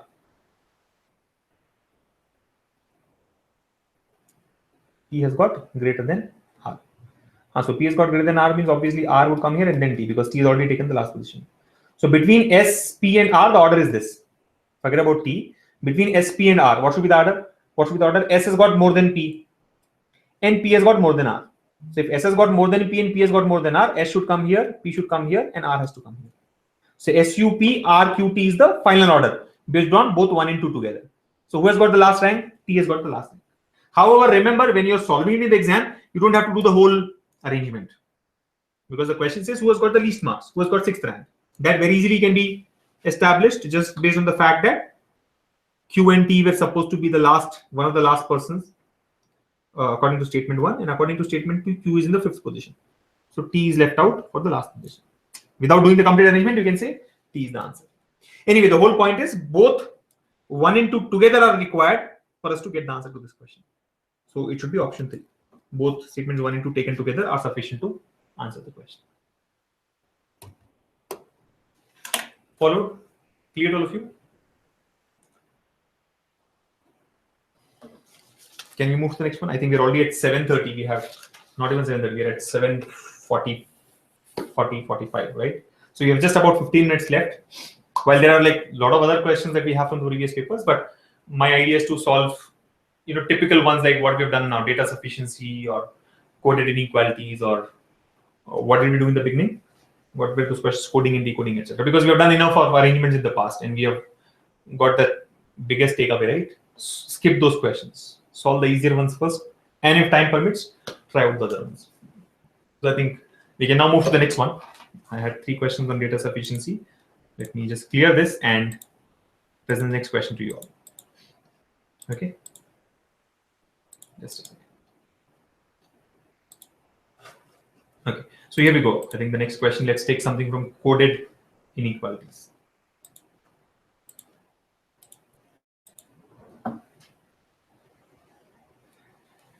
Okay, so here's the question from coded inequalities.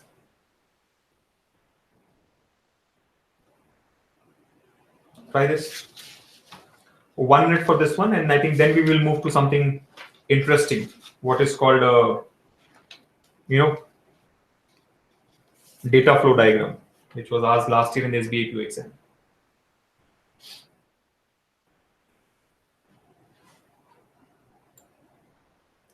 Soumya Banerjee has mentioned that you can extend. Well, I know I can extend. I've been extending all my sessions all these years, but I think I should not be discussing too many things like 3, 4, 5 days before an exam, right? So I want you to do your own preparation and practice. Not even preparation, your own practice.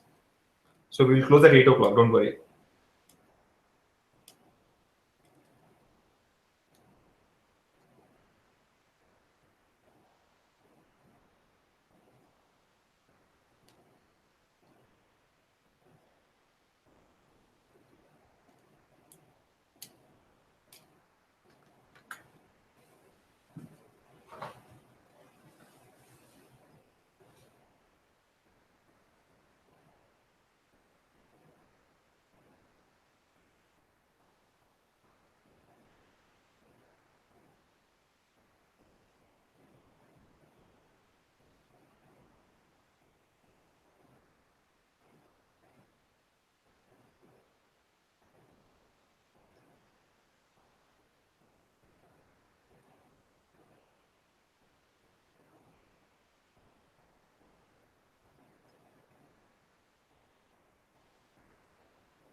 Got it?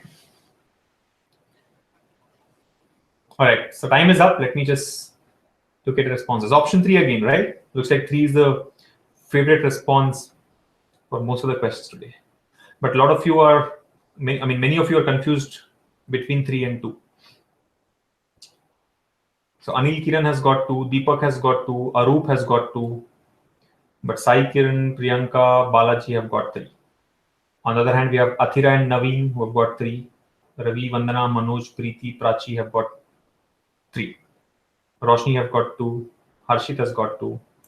Good. So I think the confusion is between option 2 versus option 3. We take this up now. All right. Let's discuss this. So what does it say? In the following questions, the symbols dollar, percentage, at the rate, copyright, and star are used with the following meaning as illustrated below. So look at the meanings here. P percentage Q means P is neither greater nor smaller than Q. Now you know what needs to be done here, right? Establish what actually the meaning of the symbol is, right? So P percentage Q means P is neither greater nor smaller. So if it is neither greater nor smaller, then it is equal. So we can say this means equal. Percentage means equal. Then P dollar Q means P is neither smaller nor equal, right? What does it mean? Neither smaller nor equal. It is neither smaller nor equal. So it is greater. So dollar implies greater. Look at the next one. P copyright Q means P is neither greater nor equal. Now if it is neither greater nor equal, then it is lesser. So copyright means lesser. The next one here. P star Q means P is not greater. If it is not greater, then it is less than or equal to. And the last one here. P at the rate Q means P is not smaller. If it is not smaller, then it is greater or equal, right? It is greater or equal. So these are the meanings of each of the symbols, right? I mean, meaning of each of the symbol. Percentage is equal, dollar is greater, copyright is less, star is less than or equal to, at the rate is greater than or equal to. Now, look at the actual question. In which of the following expression does not lead to, or basically which of the following expression does not lead to P at the rate Q and M copyright L being definitely true? Now you've got to focus on important points here. It does not lead to these two being definitely true. First of all, what is P at the rate Q? See, P at the rate Q means what? At the rate is what? Greater than or equal. So P greater than or equal to Q. And M copyright L. Copyright is what? Copyright is less. So M is less than L. So he says which of the options or which of the expression does not give this as definitely true? Are you able to follow? Which of the following expressions does not lead to P greater than or equal to Q, P greater than or equal to Q, and M less than L being definitely true? So in which option you find that both these are definitely wrong?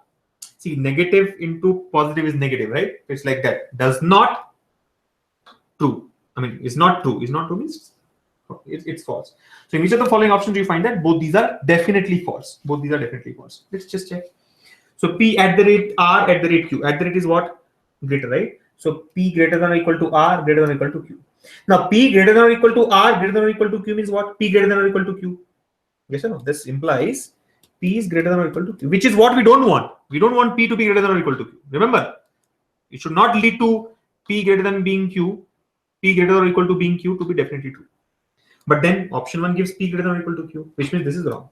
It is giving us P greater than or equal to Q, right? We don't want P to be greater than or equal to Q. So option 1 is wrong.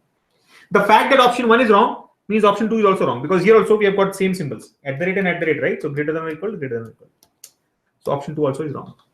We are not even worried about M less than L, because P is greater than or equal to Q. Even if one of them is correct, the option should be taken as wrong. We want both of them to be false. So first one is false, second one is false. Look at third one now.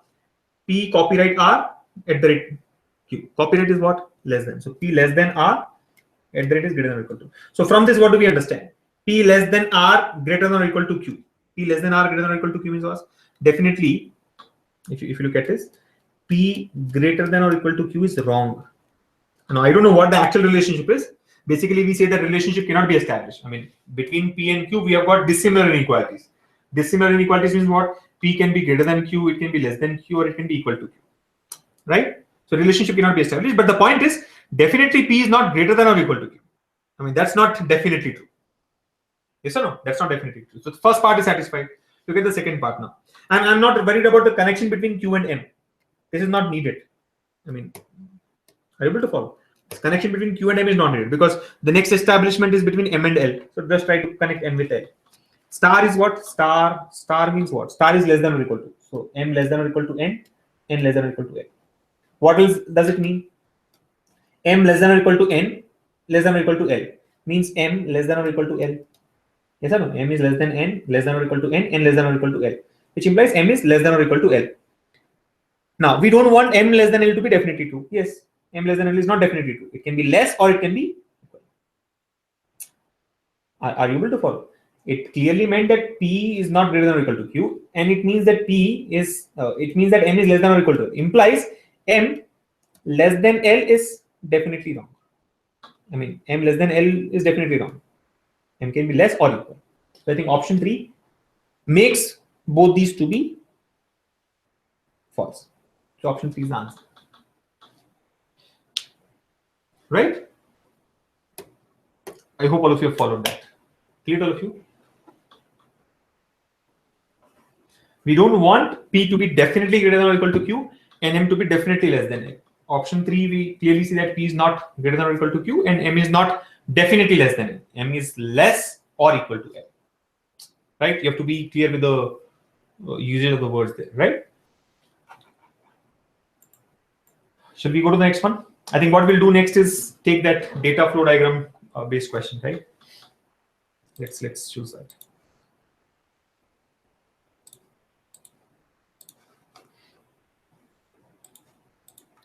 Yeah, so clear the screen. I think we have got 3 questions based on that. Let me present that to you.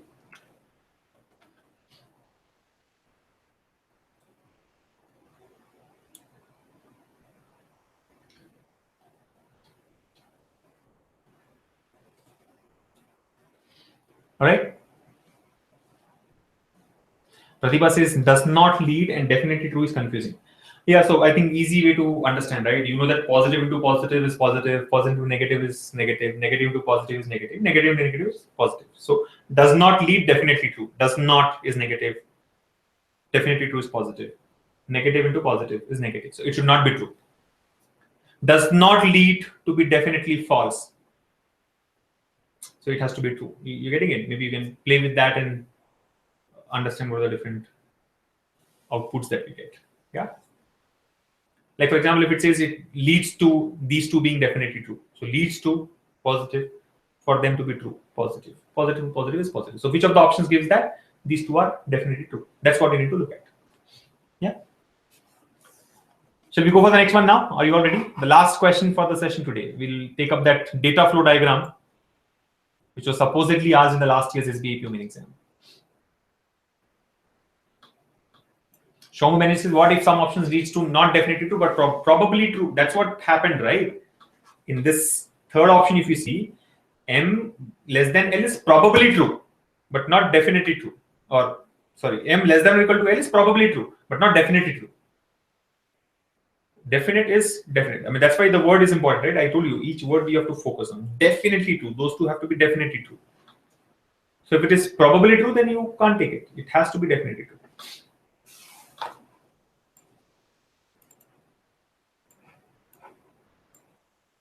Yeah, so I think I've got a lot of acknowledgement on moving on to the next one. So let me present the next set of questions, 3 questions from the data flow diagram with which we will end the session today. So sharing my screen now, and here we go. Now this is interesting. This is something that was asked in the last year's SBI PO main exam. Supposedly asked in the last year's SBI PO main exam. A few of our students have also confirmed. So you've got one such data flow diagram. Let's try and study this. So basically it says building X has decided to renovate Sundarban society. So different conditions are given in data flow diagram. So after analyzing the data flow diagram, you have to answer the given questions. So I think there are 3 questions here. You have to spend some time on the diagram and then answer the 3 questions. I'll present the questions one after the other, but first try to understand the diagram.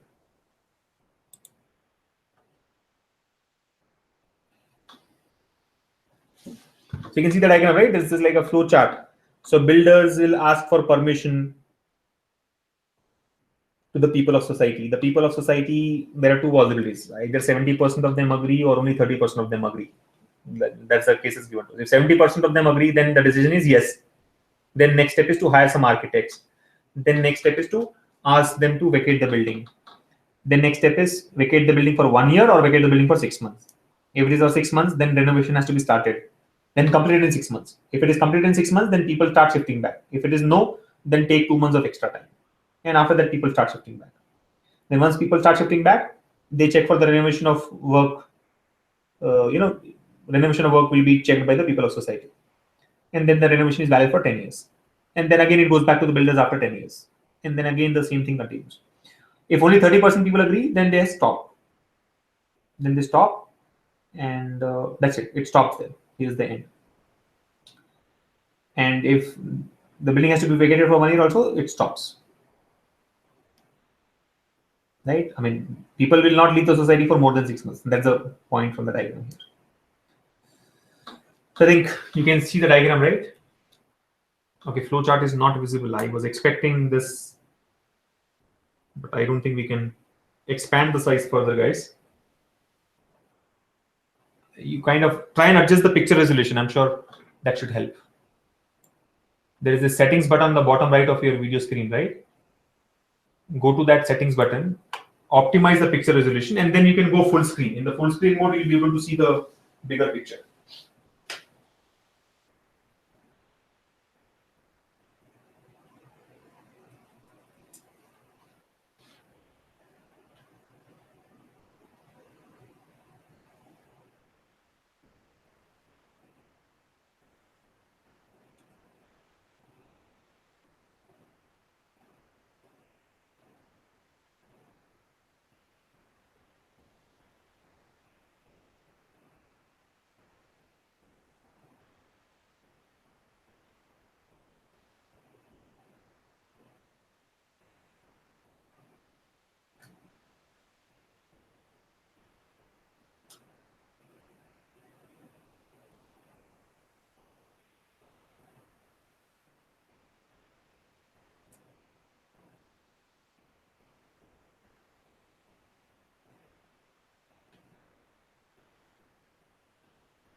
What the answer to the first one?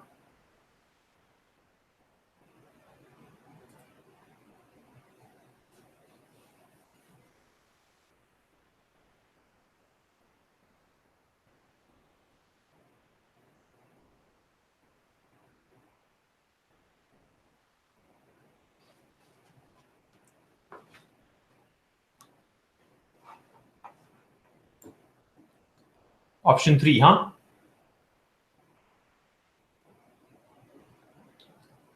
Yeah, I see most of you have marked option 3 as the answer. But then Deepak says it should be option 5, cannot be determined. Meanwhile, I had done something with the resolution. Let me present it again. Yeah, so I hope this is better.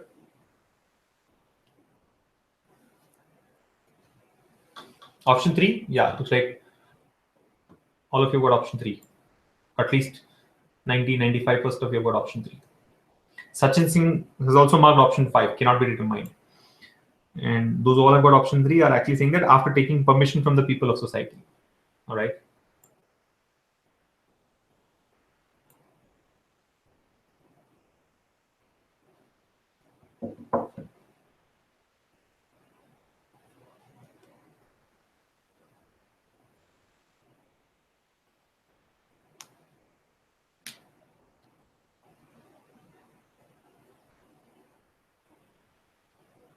Ashima says, shouldn't it be 5? So I think while most of you think it is option 3, there are like 3-4 of your friends who think answer should be option 5, cannot be determined, because nothing has been given about the legal permission there.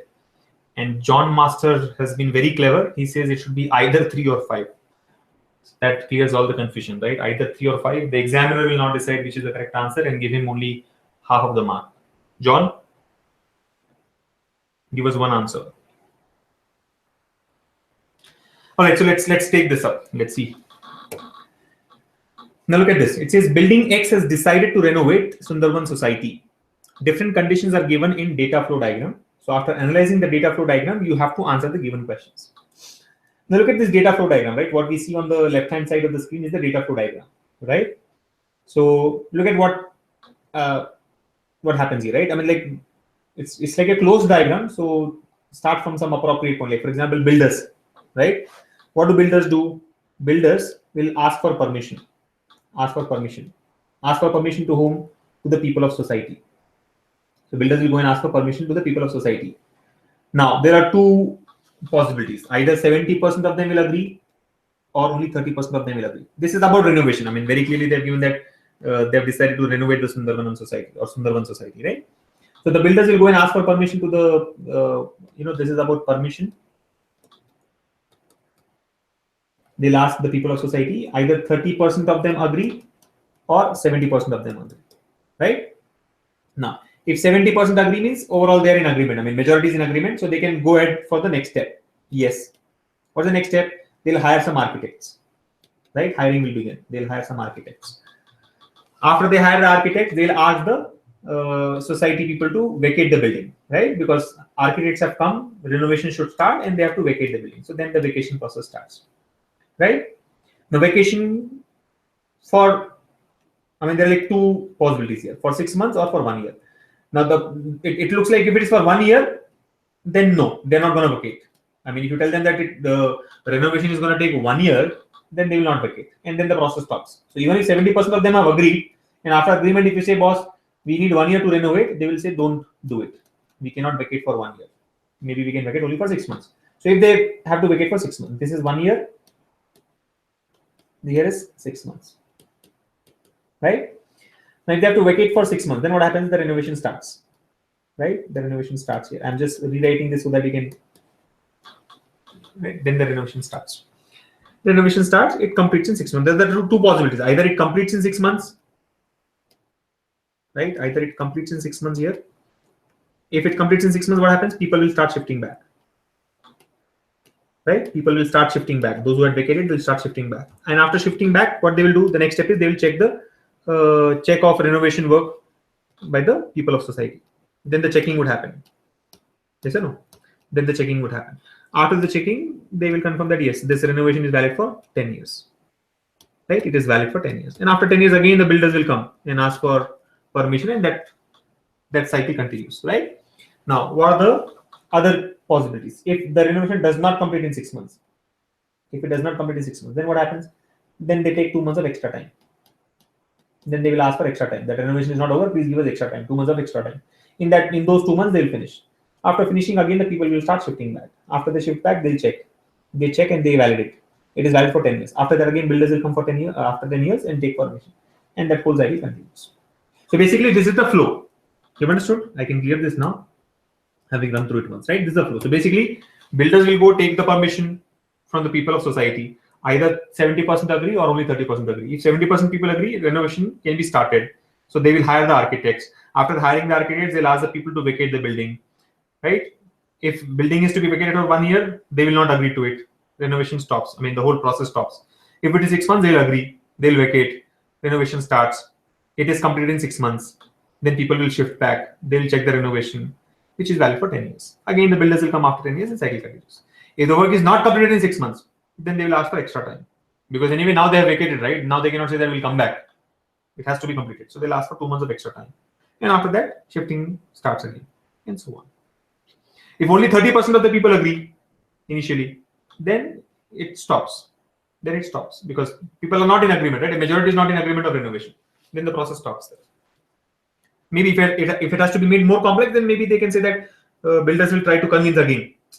Something can be brought in here. I mean, if it has to be made even more complex, the flow there, right? So let us now look at the question. The first one here. After or before which step, builders should have taken legal permission from concerned authority for renovation work. So, before which step or after which step should the builder take legal permission from concerned authority for renovation work? So basically for renovation work, you need to get the legal permission. So before or after which step should that be done is the question. Well, there is no mention of legal step in the flow chart here, right? In the flow diagram here, data flow diagram. There is no mention at all. But then logically, after which step do you think they should take the legal permission? I think obviously after they take permission from the look at the options. Look at the options. First option, after hiring architects, after hiring required architects. Do you think this is the right process? No, because after hiring architects, if you go for legal permission, and let's say you're not granted permission. See, there are two possibilities here. The whole idea is when you go for legal permission, when that decision making is being done, when you go for legal permission, either it can be a yes or it can be a no. You have to consider the answer based on these two possibilities. So let's say if you go for legal permission after hiring the required architects, what happens if you say no? You have had the architects already, right? So it is a wrong process. You should hire the architects only after you have got the legal permission. Because if it is a no, then hiring will be a waste. So I think after hiring the architects is ruled out. Should it be before asking the people of society to vacate their house? No. Why do you even want to get into the process before asking the people of society? You're able to follow. See, before asking the people of society to vacate, before asking to vacate means what? At this point, somewhere at this point.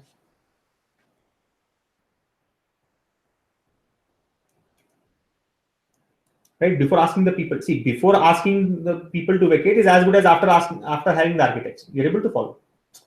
The first option was after hiring the required architects. We have said that after hiring the architects is the wrong step. So obviously before asking the people to vacate also is the wrong step. Both of them are leading to the same point, right? So second option is also wrong. Third option, after taking permission from people of society, here. After you have got the permission at this step, yes. It looks correct. After taking the permission from people of society, go take the legal permission. If you get the legal permission, hire the architects and then ask the people of the society to vacate the building. So this sounds appropriate, right? We'll keep option 3 on hold. Let's move to the next option. After asking people of society to vacate their house, this is stupid. After asking to vacate the house, here, if you go and take the legal permission, and then if you don't get the permission, let's say, if it is no, then what happens? It's a waste of, it's the wrong process, right? If you don't get the permission, then you'll have to ask the people to come back, right? So option 4 is ruled out. Cannot be determined also, I think, is not the right thing. You have to answer the question logically. See, cannot be determined means what? Because it is not given in the flow chart, you are saying no. But then if everything is given in the flow chart, would it make, what will we do there? Like it is like this. Those who all have given the answer is cannot be determined. I'm sure the reasoning behind that is nothing about legal permission has been given here. But let's say even if the legal permission step is given here itself, then what is the sense in asking that question? From the diagram, you have to convert that to a text-based answer, is it? Like for example, let's say the question is, after or before which step should the renovation start? Obviously, renovation should start after vacating the building. But suppose the vacating building option is not given here. So will you say cannot be determined? You're getting it? Or if everything has to be given in the flow chart and the question says, after which step should renovation start? Obviously, renovation should start after taking the after asking the people to vacate the building, if it is to be checked from the flow diagram. So what are we actually doing there? Nothing, right? So I think option 3 sounds correct to me.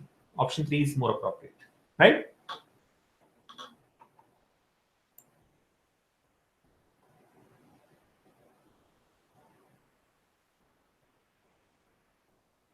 All right.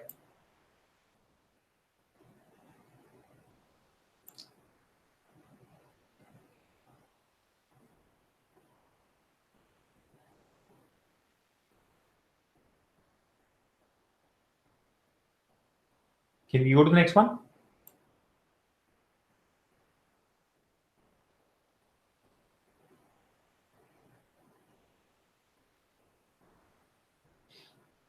Let's move to the next question.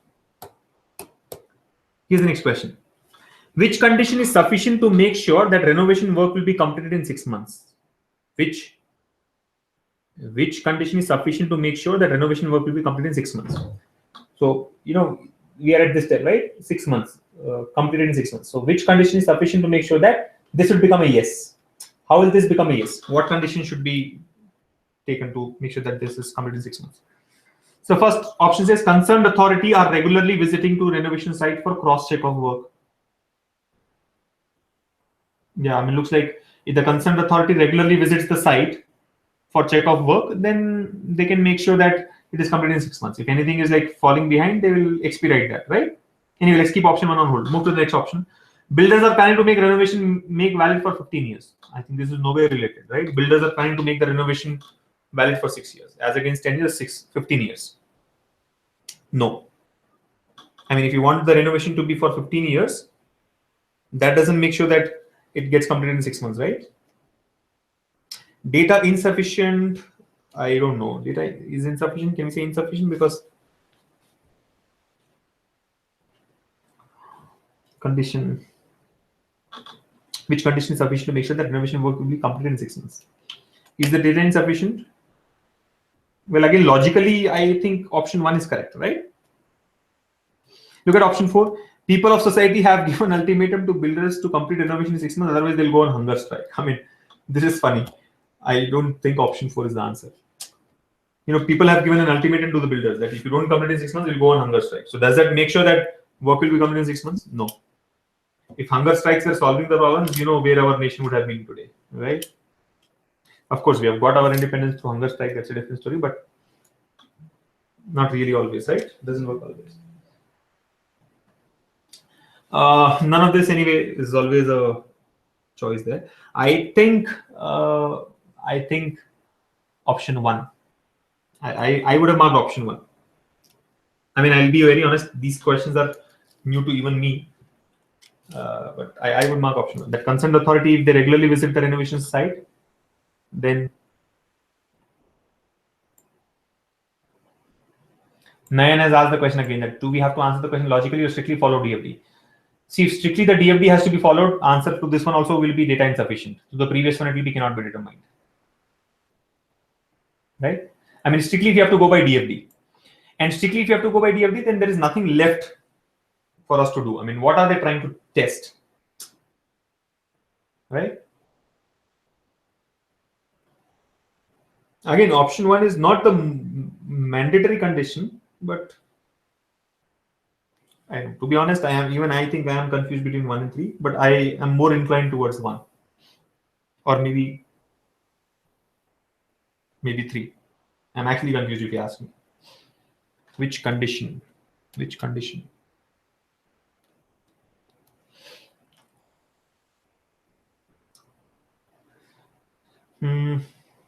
Yeah, so I think I need to study this better and get back. But I would have marked 1 in the exam. some chances have to be taken. I would take this chance and mark option 1. Let's go to the next question. I think there's one more question. This the last one. Which step of renovation is logically missing in data flow diagram? Okay, which step of renovation is logically missing in the data flow diagram? Which step is missing in the data flow diagram? Go by the options. Just go by the options. Which step of renovation is logically missing in the data flow diagram? Option 1. If only 30% people get agree for renovation, then builder should again try to convince people. Okay. Builder should take legal permission from concerned authority for renovation. To complete renovation, builder should take 3-4 times duration slot. Before vacating house, people should take suggestions from their relatives. This is definitely not missing. I'm not sure about 1, 2, 3, but 4 is not the answer. Before vacating the house, people should take suggestions from relatives. That will only complicate the problem. To complete the renovation, builder should take 3-4 times duration slot. I don't think this is again something that is missing. Right? To complete the renovation, builder should take 3 to 4 times the duration slot. No. If only 30% people agree, then builder should try to convince people, or builder should. I think option 2, right? I mean, if you go by the questions, also the first question talked about some legal permission and all that, right? So it looks like option 2 is more appropriate. Builder should take legal permission from concerned authority for renovation, right?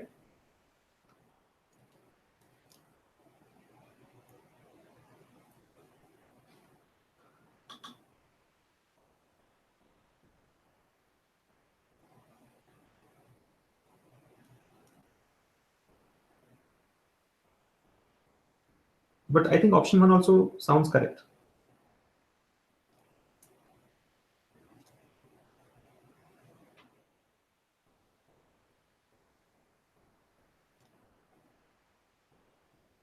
I am more inclined towards option 1 again here, because see, I mean, if I go by the data, I mean, go by the directions, it says building X has decided to renovate the society. The renovation has to happen. If the renovation has to happen, then when only 30% people have agreed, you have to have some intermediate step. You cannot stop there.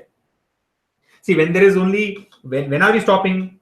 When you say renovation needs 1 year, but then there is an intermediate solution. Okay, do it in 6 months. We give you only 6 months, do it. So that's fine. It's not stopping here. It's not stopping, right? There is an intermediate path. Do it in 6 months and finish it off. Again, if it is not finishing in 6 months also, we say, okay, buy extra time and finish it off, right? But where it actually stops is when only 30% people agree. So if you say 30% is agreement, let's stop it, then it makes no sense. It has to happen, right? So I think something has to come here that convince people again. Convince people again. I know I only said option 2 sounds more appropriate, but I think now I am intent towards option 1. That if only 30% people agree for renovation, then builders should do something to convince them. Because you cannot stop, right? You have decided to renovate the society. Right? So I think option 1 is more appropriate here. We should solve more such questions. I mean, maybe you guys should try and take up more such questions wherever available. But to me, it's interesting. It doesn't take much time. Just spend like 45 seconds per question, and you'll know at least that these are definite wrong answers. You can even try out from the left out ones, or you can take a chance from the left out options there, right? Yeah.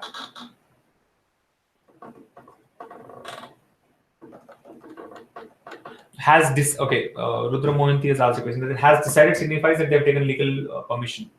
Well, no, but they have decided that they want to renovate, so they will make sure that they'll go and take the legal permission. And logically, it doesn't signify that they have taken legal permission. They have decided to renovate, and then they'll do all the steps needed for the renovation, right? Yeah, I think so. With this, we come to the end of this session. Like I said, I have more questions. I think one is on complex arrangement, then there's something on machine input, output, etc. But you know, we have done enough of such questions in the past, and of course, I'm sure it will add to your practice. But you better do it yourself now, given that there are only 3 or 4 days left for your exam. Right? Today is Tuesday, so I think not 3 or 4 days. In fact, you have what, 5 days for the exam now. Today is 30th, right? So 31st, 1st, 2nd, and 3rd. So 4 days after this. Yeah. So I think what I would suggest is you should try and keep yourselves relaxed now. You know, you're too close to that very important day of your life, right? One of the most important days of your life, I would say, because your performance in SBI PO main exam is going to be really very critical. And we have already discussed that in terms of time management, it is a very easy game, right? You have enough time to attempt questions across all the sections. Like for example, reasoning ability, you've got 45 questions in 60 minutes of time. So even if there are like complex puzzles or complex circular arrangements, you can give it a proper try, right? It's not like you'll have to just skip it. You'll give it a proper try, but keep the point in mind that you better skip it for the moment. Solve the other part of the paper first from the reasoning ability section. Of course, you cannot jump to the other sections here. From the reasoning ability section, and then come back and solve the puzzles, right? So in terms of time management, I don't see a challenge. In terms of sequence of sections, clearly no challenge because they've already decided it. The only point that you need to make sure is you are calm and composed. And this is one mantra which I think I mentioned before every exam. So you might be wondering that what is new about it? There's nothing new. The strategy remains the same, right? Keep yourselves relaxed. Because if you start taking that pressure, then it will only add to your nervousness, right? Don't feel that pressure. Only about 46,000, 50,000 people are going to attempt the main examination, right? You know that they will call in the 1:20 ratio. So not, I mean, and these 46,000, 50,000 people are the cream, right? I mean, they're like the best of all those who have attempted. Or I would say those who have proven themselves, right? They've cleared the preliminary examination. So the competition is tight, not in terms of number of people, but yes, in terms of the quality of people. Yeah. So competition is going to be tight, and you can only hope that the best person wins. You have to make sure that you give your best. And for you to be able to give your best, you got to control your emotions, right? So all I would say is in these next 3 or 4 days that you have, attend a couple of more live sessions that you have got for you. One is on English language, then there's one on descriptive paper, right? Attend those sessions. Maybe take a couple of mock exams, take the All India mock exam that we are going to publish for you. But also try and relax, right? I mean, strategize what you're going to do in that 3 hours of your examination, right? Or 1 hour, 55 minutes of your examination. And yeah, enjoy yourself, right? I mean, do something that you like so that this part of your body is ready to face the challenge on the 4th of June when you go for your SBI main examination. Right. On that note, I would like to close it here. I wish you all the very best once again. And I'm sure there are many here who have maybe not cleared the SBI preliminary examination. You're just preparing for other bank exams. So continue practicing, right? As always, the more you practice, the easier it gets. Okay. So yeah. So to those who are appearing for the SBI main exam on the 4th of June, all the very best, right? I would say just relax and keep yourselves composed during the examination, right? Don't panic. That will only add to your underperformance in the exam. And those who have not got selected but still joined the session, I think I should first appreciate you all for being a part of this session, though it was only for as a refresher, but you know that these things will help you in other exams as well. And the fact that you have participated, I'm glad you are serious about your preparation. So continue practicing because it only gets easier with more and more practice. On that, let's just close the session here. Thank you once again for joining us. I'll see you all in the next session. Take care.